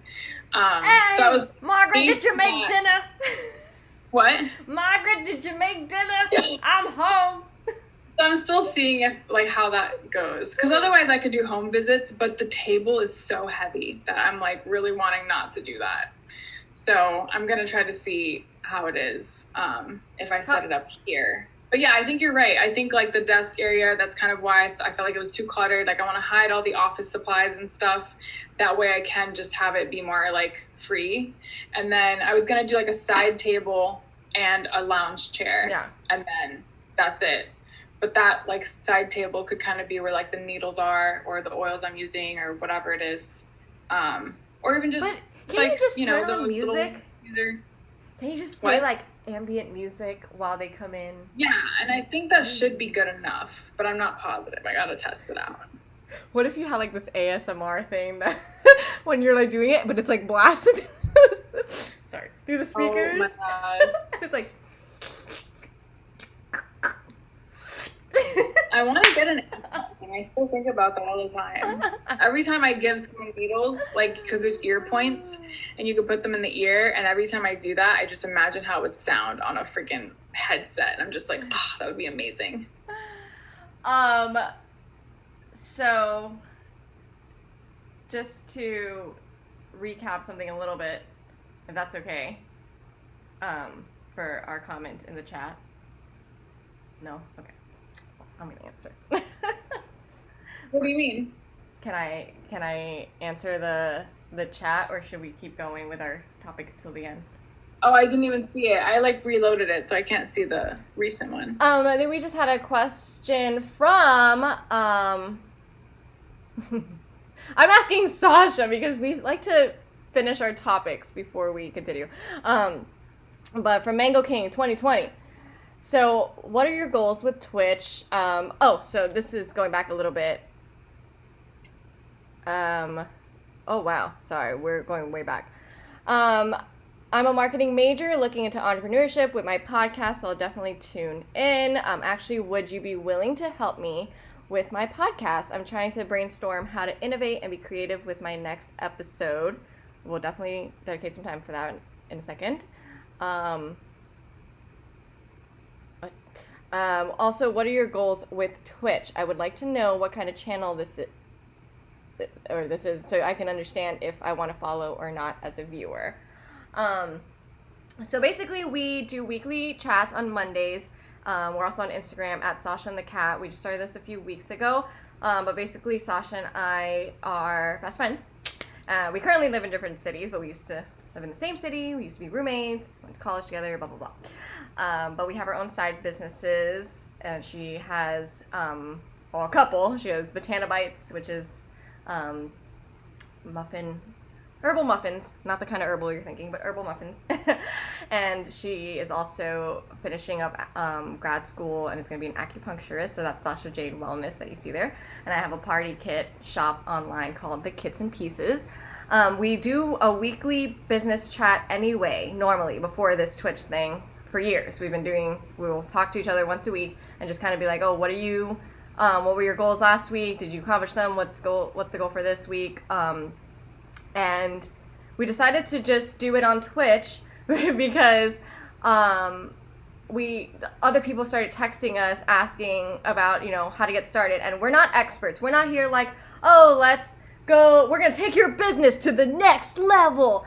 We're here to just get you started because a lot of people have a lot of questions with, oh, does my logo look good? And they don't have anyone to talk to, or is this concept good? And not that we're going to be like, this is a money-making concept, but we can also be here to be like, that's a terrible idea, which we just said earlier in the chat to someone else. Or just hash it out. I mean, I think being an entrepreneur or having an idea, it just helps to talk to many people about it and just kind of get a discussion going, because I think being an entrepreneur, having the mindset for it, or being a creative, not everyone has. Like, I mean, so I think it's important for us to kind of like build a community because of that too. And we wanted to do it live. Like we wanted to consistently be live on Mondays around lunchtime, just, to get people started on their week. And then if anyone wants to ask questions or whatever, it's like we're here and we'll dedicate, some time to you and try to answer your questions. Like we'll go back and answer your question. We also do work for other clients. So like we help create logos, we help create documents, flyers, marketing materials, ads, through Upwork, like freelancing work through Upwork, or just our personal other things that we have clients through. And we'll try in that sense, we kind of just dabble in all things business and side hustles and projects and ideas. So that's also why we're here. We'll try to bring a couple of topics. We just wanted to just have a live chat so people could chime in, and we might even in the future like have it be a more integrated conversation. Someone has mentioned Discord and other avenues that we could use to kind of make it a more live conversation of a community, but we're still trying to just gain followers and build that first, because trust is a big thing in that, especially through Twitch. Some people are, and it's a slow build because this is our side potentially third side hustle. So it's not even a hustle. We want to be like a community where people could just come and talk out through stuff. So we have a private Facebook group too, and you can chat in. You could DM at Sasha and the Cat on Instagram. So whatever. We're just trying to be here for other people because other people started reaching out to us about how to start doing things, and that's that. We'll try to bring a couple topics a week too, just to kind of give like depth to some of the things that we talk about. Focus. The depth and focus. And focus, right. Yeah. So, and then they're kind of related to what we're currently doing or related to the time of year. So that's that. He did ask you a question, or she, or I guess it's Mango King. And every entrepreneur that admits they are slightly ignorant can be considered trustworthy. So, but you can continue your acupuncture convo. I could learn from how you guys conduct your businesses. I love networking. This is great. Yes, we'd love to. Thank you for following us. We'll definitely connect there. And one thing I've learned from my business is that if the content is good, the audience will come. He, him. Thank you. Yeah, that's true. And we've talked a lot about content in our previous Twitch videos, and we do plan to put these through YouTube as well, just so it's another way to go back and see what we've talked about. And then we have the Facebook group if you wanted to put more information about what your side hustle is or what questions you might have, and just kind of do like a little more of a case study. Well, we had a question, but I'm going to ask you to tell us a little bit more, which was, would you be willing to help me with my podcast? I'm trying to brainstorm how to innovate and be creative with my next episode. So I know you also mentioned something later about us doing it with you, but or something like that. Just tell us what you meant by that, and we can keep going. But for now, we can finish the topic of Workspace, and then we'll come back to give you some time there. Yeah.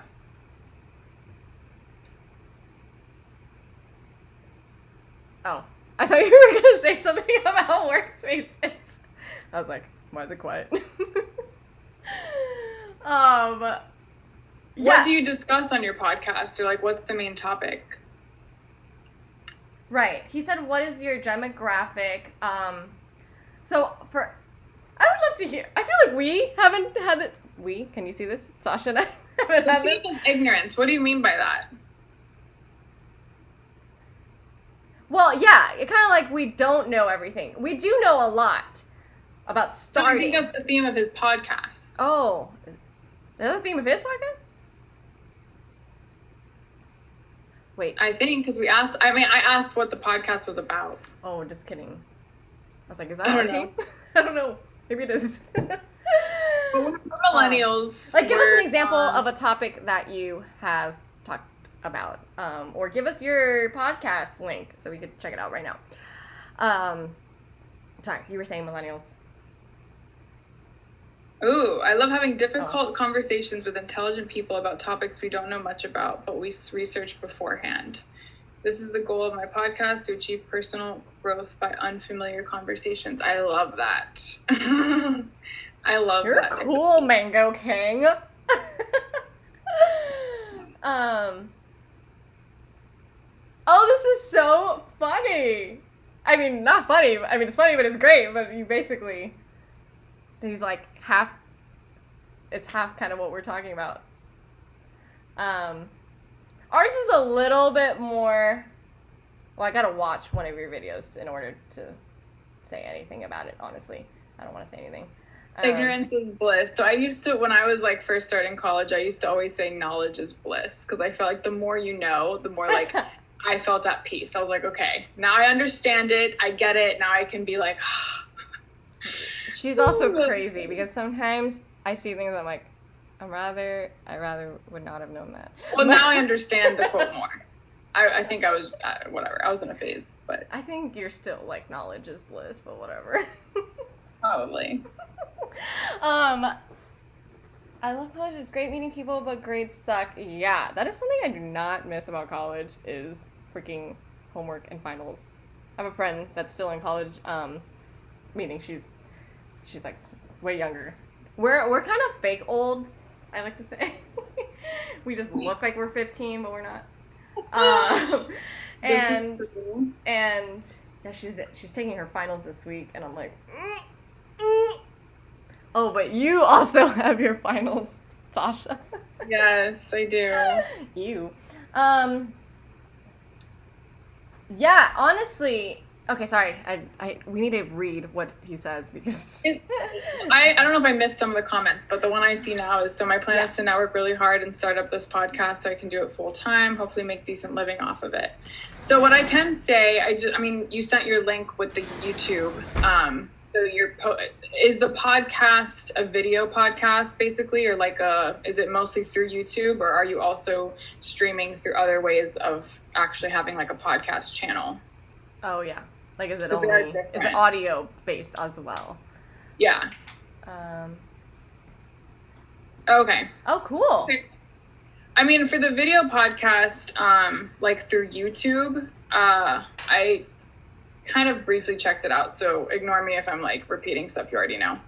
But having a good thumbnail image is everything. Yeah. So even if like the thumbnail image also highlights the topics you're discussing in that video, it makes people more likely to click on it.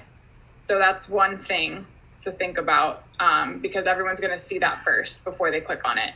And I think it's nice too to include time stamps in the descriptions and stuff of like certain topics that you might discuss. That way, if someone's watching it but only wanting to learn about one specific thing, they know where to jump to. But that way on YouTube as well, it looks like the person watched, the whole video, or watched the half of it or whatever, which I think helps their algorithm to put your video into other people's feeds. And just pay attention a lot to the title of the video and the description. I did learn that the tags section isn't that important anymore. It's mostly the words you use in your descriptions of the videos and the title. Okay, we're gonna go back to something, but continue, Sasha. Well, so on that note, I just created YouTube channel art for someone that's starting a YouTube channel, and kind of like the basics that I kind of like think are good for any YouTube channel that's trying to make it is an intro video, even if it's short, just to kind of like, hey, here I am, this is what I do, or this is what the channel's about. The overlays that go on the video where it just reminds people to subscribe or whatever, or follow you, or, just the call outs. And then the thumbnail images, which is the image that appears before anyone clicks on the video. And including timestamps. And then also, again, and there's tons of videos on YouTube about how to like optimize views for your specific channel or for your videos.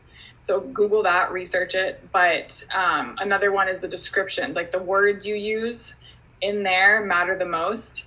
And there's even like a separate YouTube website thing where you can type in search words and see which search words are used most often. So let's say you're talking about gaming and you go to that separate YouTube thing and you search in gaming, but it doesn't have that many views, but then you search unboxing, or I don't know, like there might be other terms that more people are searching, and you probably want to include those in your description or in the title of your video, because it'll increase the likelihood of it getting seen. In terms of graphics, can I answer this one? Canva. I'll let Kat take it away. Okay. I'm going to comment on that last comment first, because this is something we always love to recap at the end for everyone that is starting a business. I low-key don't want anyone to watch it because my voice is cringe. Get over it. Number one. No one cares. We like to reiterate, you are not that special. Just because, not that you are not special, not that what you're doing is not special, but because of what you're doing, someone has done it before. Someone will likely continue to start it after, maybe more successfully than you, but that should not deter you from anything. So just keep doing it. In time, you will find a better mic. You will find a better camera. You will find better people to interview, whatever it is. Just get over it. No, I think on that note, your voice is your voice. Yeah. No one can do it as cringe because it's just your voice. Yeah. Everyone has their own voice. No one's voice sounds similar. Like, at the end of the day. And I think most people listen to these things because of the content of the conversations. And they like, for me, when I listen to video podcasts, it's because I like to feel like I'm in the conversation. Yes, I'm not contributing because I'm listening to it, but by hearing the person be authentic and just explaining their viewpoint, laughing at a joke, saying their perspective, it just makes you feel like you're with them in the room, or you're taking part in that conversation. So the voice is like the last thing anyone's thinking about, like, at all. And if they are, then they don't need to listen. You're gonna attract your audience. You know what I mean? Like, your voice is not a factor in that at all. And that's part of what I like that Sasha said. The time markings on the video are super important, as well as I want you, or something that I've also been working on. It's not, oh, I want you to do this. Like, I know. I'm also working on. It's so crazy because this is your baby, right? You make these videos, you make these podcasts, and you need to step out of it and be like, you are only as strong as your weakest viewer or your weakest customer. Meaning, someone who doesn't know anything about it should be able to understand what you are about as soon as they look at the title and as soon as they see that thumbnail. Before they even watch it, they should know what it's about. And sometimes we're so... And that's even said through the font you use, the colors you use, like the certain type of vibe that you're putting out there. A certain audience is going to be attracted to that. And you're not trying to appeal to everyone. Like you mentioned, what are our demographics? Don't try to be like, I need to make this video perfect to appeal to the world. The people who care will show up. You showed up to our thing, and we care about you. So I think just really focus on that. They should be able to understand. And I would almost say it's not so much who you interview, how frequently you do it. It's more about consistency and really dissecting. The reason we have topics instead of just talking about whatever comes to our mind, which we do, whatever, we're talking to you right now. But because we need to be able to have something that people can grasp onto easily. Like if we need to pull a 3-minute video, a 5-minute video to just promote that, you're never promoting, here's my 1-hour podcast. Nobody is going to care about that. They care about that one topic. Even if you talked about it for 15 minutes, maybe they listen to the whole podcast. But they care about that one topic. And you can promote that one topic easily, right? Instead of being like, here's, Maria Gomez. Who's Maria Gomez, But here's a snippet about, making it in 2020, whatever, that's a random topic, but making it in 2020. That's much easier for people to identify with and relate to. It's more general. Right, and the people then are like learning about Maria Gomez through that and you through that. But I'm not scrolling through YouTube and being like, oh, Maria Gomez, let me click on that. I'm going to be like, oh, making it through 2020. Let me click on that. Well, so I think the content you choose to discuss should be relatable and relevant. So if you're like planning your podcast for the month and you're sitting down thinking of topics you want to discuss with people, start there. Like think of what topics are relevant or relatable or that people might be searching on YouTube. And then from there, if you wanted to also increase like the level of awareness that your videos get, you could choose to bring people on to your video podcast that might have a large following on Instagram, or they might be key members in that one community related to the topic you're wanting to discuss. So then you could also have another way of like networking and kind of just getting it to more people. So you have to kind of plan it in that way, where you're creating it for the audience, but you're doing it because you enjoy it. And you just have to trust you're going to provide quality content and quality conversation, and then put that in a box. Like, don't even question yourself. Like, just go with it and then just build it from there. Because the difference between you and everyone else is you're doing it. Other people may have had the same idea, but they're not doing it yet. So I think the sooner you get things out there and the more consistent you stay with it, in time, it's going to work. Like, you just got to stick to it though. And I think especially in today's world, everyone's online. Everyone's looking at videos. I mean, there's millions of people looking at YouTube videos. So you just have to find a way to increase it getting to people. And also, can I add to that really quick? Yeah. Sorry. What? Can I add to that? It's getting it to people is, because this is something I've learned this year in particular with really pushing my shop through ads and stuff, is again your weakest viewer. So they should be, that weakest viewer should see a video of yours and be able to go to their best friend or their mom or their dad and just be like, I saw this video that is about blank, and it should be able to be explained in one sentence. And if they cannot explain it in one sentence, it's too difficult.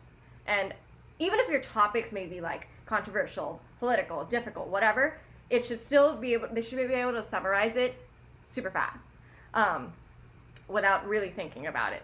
So anyway, just to continue on that last. And the Joe Rogan podcast is a video podcast that has like millions of people, but I remember him saying like in the beginning he only had like a few people watch his videos. Like, it was nothing. I mean, granted, he's a different case because he was already famous and had a clientele and like people that he already networked with and all that, you know. But I thought it was interesting to hear his story too, where it was like, yeah, in the beginning there were only like 5 views. Like, that's normal. But I think especially with stuff being online, like, it's there forever. Like, it's available forever, which is great. But what I do love is like, he built the brand. I mean, you say Joe Rogan podcast, everybody knows. Everybody knows what it is. Everyone knows what it's about. And if you had to summarize it, you know, you talk about Joe Rogan. You know, he is very blunt and he talks about all these topics. And the best part about him though is he's blunt and he's like just a character, right? So, I mean, that's it. He's himself. Yeah, I think himself. As long as you're yourself, it'll attract the people that like that. And I think that's what we have to think of. And like, don't judge us or like judge yourself in the process. Like, just do you. Like. So, and then I want to do one quick note about who you bring on, because you mentioned the UFC fighter, and oh my gosh, if you shave your head, but you should do it on the podcast. I'd watch that. Don't show up with your shaved head. Do the shaving there. But the UFC fighter, for example, you brought him on and you said that it had less views. This could be for a few reasons, and this, again, are our thoughts. I'm not reading off an article here. But part of me thinks it could be he didn't market it for you, right? The purpose of bringing someone bigger, which a lot of people don't fully utilize, is you're bringing someone that has more viewers than you because they are going to do the marketing for you. If you're just bringing it on your show and you're doing all the marketing, I mean, there's no point. You didn't pay for them, but you paid by wasting someone great that's well known. And they should be reposting, showing, and all that. It might be more beneficial if you go on someone else's podcast where they talk about your stuff, right? But then also, the other thing is maybe, even though you're bringing a UFC fighter, you should bring a topic that's still relatable to your audience, right? So maybe you guys, I need to watch it. I didn't say I didn't watch it yet. But maybe the topic was something that relates to the UFC fighter, but it doesn't relate to your audience, you know? So. Well, I think that video should be revisited by you, Mango King, and kind of use it as a good experiment on how to fine tune the words you used in the description and the title. So I would go back and edit that video in the sense of like change up the description of the video or whatever the content of it was, or maybe add a thumbnail to it and just see if that increases the views, even though it's an older video. Or I forget the name of the program, but I think if you like look it up on YouTube even, it'll pop up. But there's a program where it's like, it's like YouTube, but when you type in a search term on that YouTube website, it tells you how many people have searched it. So I would just go back there and just type in UFC or like type in some of the topics you guys talked about and see if it shows that it's like a highly searchable thing. And if it's not, but other stuff is, play with it. Put that in the description. Mm-hmm. Like play with No, YouTube I lost Sasha. with that video and just Sorry. What? You start with play with again. We lost you for like a second. Oh, okay. What is going on? Are you back? Hello? Can you hear me now? Yeah. I don't know what just happened. That was weird. Yeah, can you hear me? No? Losing Sasha. Well, until we get Sasha back, and the only thing I wanted to tell you about design is, are you using Canva? And if you are, I'm going to stop my speech. But if you're not, I'm going to keep going with my speech. But that is the best free design. You're back. Okay, sorry. Let me finish Canva since I just started. Canva. Canva is a designing app, and it's on your desktop too. I would use it on your desktop if you're going to do a lot of design work. But it has so many templates, and you don't need to start from scratch. I mean, we're big Adobe people, but we use Canva all the time because there's just so much content you need to get. But they have ad templates. They have YouTube thumbnail templates already sized for you with graphics. I mean, like animations even. You can choose songs. You can do a bunch of things without having to sit there for 3 hours trying to design a freaking thumbnail. So, and you can do Instagram posts. You can copy paste a design into an Instagram post. So you have the same design on your thumbnail and your Instagram post. You can save it in folders. You can start teams if your other people are helping you. Canva, bro.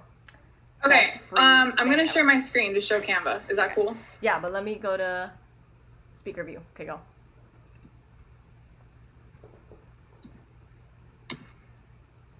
Okay, this is Canva. Sorry if it looks weird. It probably looks do weird. a YouTube. Oh well. Do a YouTube thumbnail. Can you hear me? Yeah. Okay, so you can search designs here. So you could do that. And it even has different categories of like what your YouTube thumbnail could be. But it basically chooses the size appropriate for that thumbnail. And then it gives you a bunch of templates as well. So based on what your topic is, some of these templates might work better for your channel than a different type of channel. So whatever, let's say you go with this one. Sorry, let me take off this thing a second.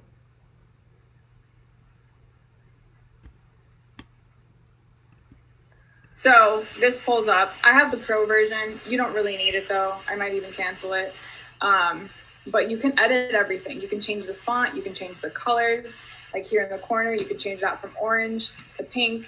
You can change the font from something boring to something like cooler.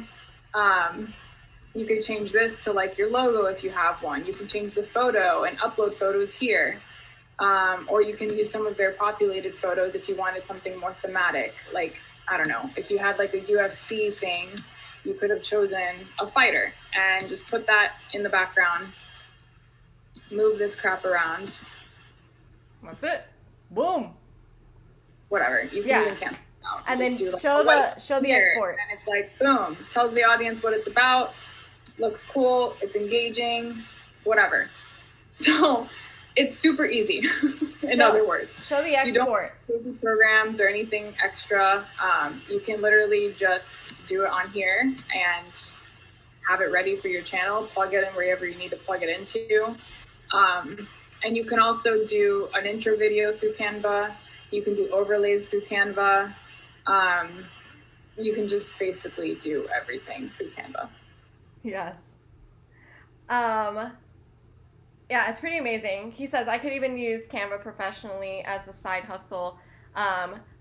I'm going to say yes, but also be careful because a lot of people know about Canva, especially in the design world. So they're going to know that you use the template. But I mean, it's a good starting point. We use it sometimes because we both do design work for other people. So sometimes it's good as a starting point, you know, because you're like, I need an idea. But yeah, definitely for all your stuff, do not be spending time. You do not need to create a master design for this YouTube thumbnail. It's just getting the point across, insert into your little Premiere Pro or whatever you use, and get it on YouTube. But it definitely helps with branding a lot. And Canva's existed for a long time, but this year they really upped their game to make it more small business friendly because everyone was working at home. So there's way more options. I mean, we were on it before they even had ad templates. And we were on it when it was just an app on your phone. And it's very hard to use on your phone. So I know you can do it, but it's like, you know, you gotta zoom in. It's like horrible. Yeah, and Mango King, I mean, we really appreciate you being here because we are funding a lot of this ourselves too, so we have a lot of like free ways to do things. So we totally understand. Even though we're both what you said, I guess I just wanted to speak to that because when I first started my small business, which was back in like 2017, I had a mentor who was very willing to help me in developing it and also just every way. And then along the way, I was told, oh, you know, reach out to this business owner, reach out to this person. And I remember always feeling hesitant, like, oh, why would they want to help me? Or like, I don't even know them. But I cannot tell you, like, and other people told me this too, the entrepreneur community, they're one of the most helpful. And you wouldn't think that because you're all kind of competing against each other. But I think we just know how hard it is and like how much of a commitment it is that we just have compassion for that. And I mean, I've had so many meetings with large business owners in my industry of like gluten-free baked goods that really helped me in understanding what direction I wanted to take it in or what to do next. And it was just a free meeting, you know what I mean? Like no strings attached. It was just, hey, I want to help you because you're part of the community as well. So I think that's also why we want to relay that to others and help. I just subscribed to your YouTube channel. But yes, everything Sasha said is true. And yes, and that's why we were saying, I know you tuned in later, but if you go to the beginning, today we talked about how to support small businesses for free. So whatever tips you get from that, we researched a couple articles because since we're going to the holiday season, even if they're not, you know, monetarily, financially spending anything, there's ways that they can support you that actually help you. Have your friends do the marketing for you. There's no need for you to just go, like, that's the biggest mistake, going about it by yourself, you know? So hopefully we're here and we'll try to subscribe and share all your stuff. I just want to answer this last question and then we'll probably hop off. And they should market for you if you're marketing for them. Hello? Oh, sorry, go. Sorry, I was just commenting on that last comment. I think he asked, what made you decide to take the oh my gosh. God, Sasha. I had a migraine yesterday and literally my brain has not been operating at full capacity ever since. What made you decide to take the entrepreneurship route? Damn, nailed it. So for me, I think it was working for many businesses and feeling like a lot of them weren't managed that well or had a lot of little holes. So kind of just wanting to be my own leader in that sense or lead others through owning a business and also learning from other owners that I worked for and how to do that successfully. And just kind of wanting to take that next step in the like evolution of working and making money. I think also like a desire for some sense of freedom or kind of like liberty and agency in doing whatever you do. And then I think the other thing for me was mostly I felt like I had a good idea. Like I think if I never would have come up with Botana Bites, which is the small business I'm referring to, I don't think I ever would have felt this way about entrepreneurship, but I think because that idea came into me and I felt like it was worth it to pursue it and get it out there, even just to try it and see how it goes. That belief in it, I think, made me commit to the entrepreneurship route a lot more. And I think also, like, I think all entrepreneurs can relate to this, where along the way, they have so many different ideas and projects and things, whether it's personal or business related or whatever it is. So I even had an Etsy shop before launching Botana Bites. And I didn't even view it as a real business back then. Like, I just viewed it as some side thing. I was like, yeah, I make jewelry. I didn't even even though I had business cards, I had an Instagram for it, I had a lot of sales, whatever. I just didn't view it with the same seriousness because I just enjoyed it. So I think you'll find too that you've probably had a lot of different ideas or projects that you've done or thought of, and this was the one that just stuck. And I think that means a lot, because that means, to me, it's a sign, like maybe that's what you're supposed to do in this world, or bring that into this world, and you should follow that.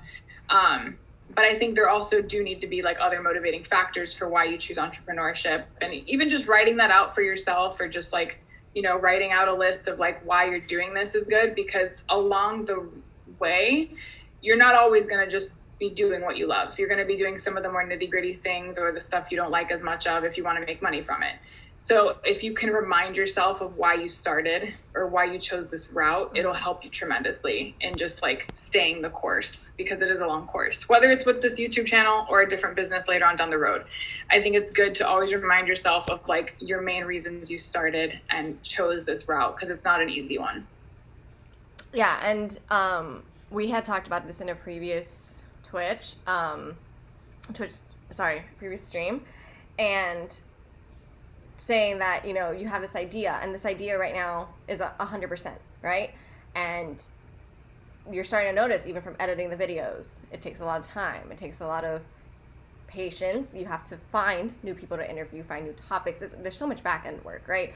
And I mean, I really identified with that, because for me, the Twitch right now the stream is one part of my day, but then I have to go send out orders, right? Reorder things, design new kits, post on my Instagram. It's so many other things other than, oh yeah, I make party kits. It sounds so easy. It sounds so fun, right? You see pictures and oh my gosh, it just looks like she's partying all the time. But I will say the entrepreneurship thing, where you just said I quit my job to do this podcast. Yeah, I did that a few years ago to do my party kit shop, and this recently I upped it to my full-time hustle again because I got laid off because COVID. Woo! And then this time though was more realistic in the fact that I need to make this happen. So something that I recommend also is setting yourself apart from your product, or your videos are still your product, right? So you can see it from an outside point of view, so you can see everything that you need to do. Because if you're too into it as this is my baby, this is me, you'll never do the things that you need to do to get it to the next level. You need to treat it like it's something else. That way it's easier for you to stop working. It's easier for you to market it, because you're not so invested in every image, in every topic that you talk about, right? You're more outside, and you're this is what I need to talk about to get this many views. Half of you will feel wow, I'm selling myself out because I need to talk about this topic. But you will get to a point where you have enough viewers and have enough followers where now you can really talk about the stuff that you want to talk about. So part of me is just you need to step out a little bit and keep it in your realm. And that's why Sasha's mentioning you need to write down your points, so you come back and you can always be this is the purpose that I'm doing this, because you will need to step out if you want to take it to the next level. And I'm not going to go too crazy into my story, but basically I started around the same time Sasha started. If you see our main photo right now that I can't change for some reason on Twitch, we both got a tattoo that is of a light bulb because we kind of started our businesses at the same time when we were living together. And, Yeah. I was wrong arm. Sorry. I have a long sleeve. There it And is. some of you might be like, that's super lame, but I mean, we're big tattoo people. Well, she has a lot of tattoos, I do not. But I love them. But basically, we are always, and I'm sure you can identify with this too, not just Mango King, any of you that's watching. If you're an entrepreneur, there's not one idea. You're not like, oh, I woke up with this one idea and I'm sticking with it for 20 years. You've had a ton of ideas, and maybe some of them were not that great because you thought of them in the shower, and that's it. But the one that you do stick to, it sticks. I mean, what else can I tell you, right? And then just don't be afraid, though, because just because you have this idea, don't be afraid to let it evolve. Your demographic right now might not be the demographic that ends up watching, and you just need to go with that. Because if you care about the idea, then you need to follow the demographic and the way it evolves. So just because you have this strong idea, I mean, I started making banners and props, and photo props were like the thing, a few years ago. But I'm like, I don't want to be photo prop girl. But now I had enough sales to go and migrate into party kits, which is something I really wanted to do from the beginning. That's why it's called the Kits and Pieces. So you just need to really just stick through it and know that, just really believe that if your idea is good, it's good. And who knows, maybe in a few years I'll change my mind. I mean, we've had so many other business ideas. It's like ridiculous. But yeah. We help each other. I mean, she was the one who told me this is the idea. You should stick with this idea. And I mean, I was there tasting her muffins, the horrible ones too. I'm like, you forgot an ingredient in this one for sure. I remember there were times when I had to throw away like a whole muffin tray, and you were like, "No, wait, you can use it for something." Somebody eat this. And if I wouldn't have said that, I would have just been like, "Nah, whatever." But I like through having you around, or just anyone that's made comments on stuff that I've done, like it helps so much because your brain can't think of everything. Like as the business owner, so it helps to have. I bought you a shelf because your crap was everywhere. I mean, my crap's everywhere, but I was like, there's no spot for your muffin stuff. And I was like, I'm going to go buy her a shelf. I didn't even say anything. I just bought the shelf. Put all your stuff in there. But yeah, DM us because we kind of need to go.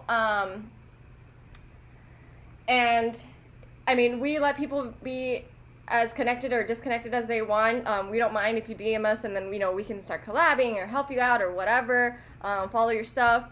But some people, they want to remain anonymous, and that's fine too. So we always say just DM us if you want to be more connected, and then we can invite you to the Facebook group if you're that open. So, but I think we gotta go, and we want to wish everyone a happy Thanksgiving. Yes. And yes, we'd love to collab with anyone has business questions for sure. We started upping our game. If you guys see the overlays today, that wasn't there last week.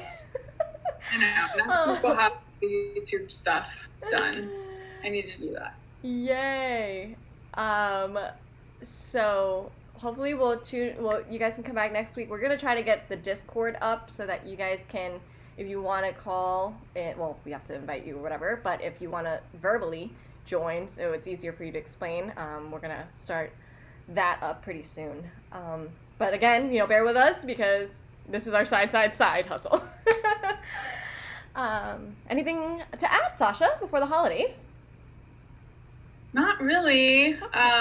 We do have our Facebook group, which is Level Up with SATC. So check that out. We're still building that and the Instagram. We will have a YouTube channel as well. Hopefully by next week.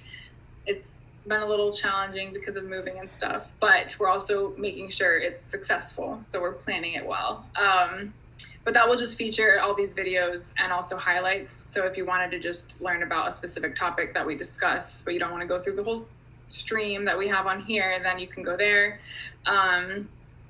Yeah, otherwise enjoy Thanksgiving. Even if it's at home, just eat some good freaking food. Yeah, and we'll catch you next Monday, team. Yeah, Monday at 12 p.m. Eastern Standard Time. Yay. Bye. It could end the stream. Okay.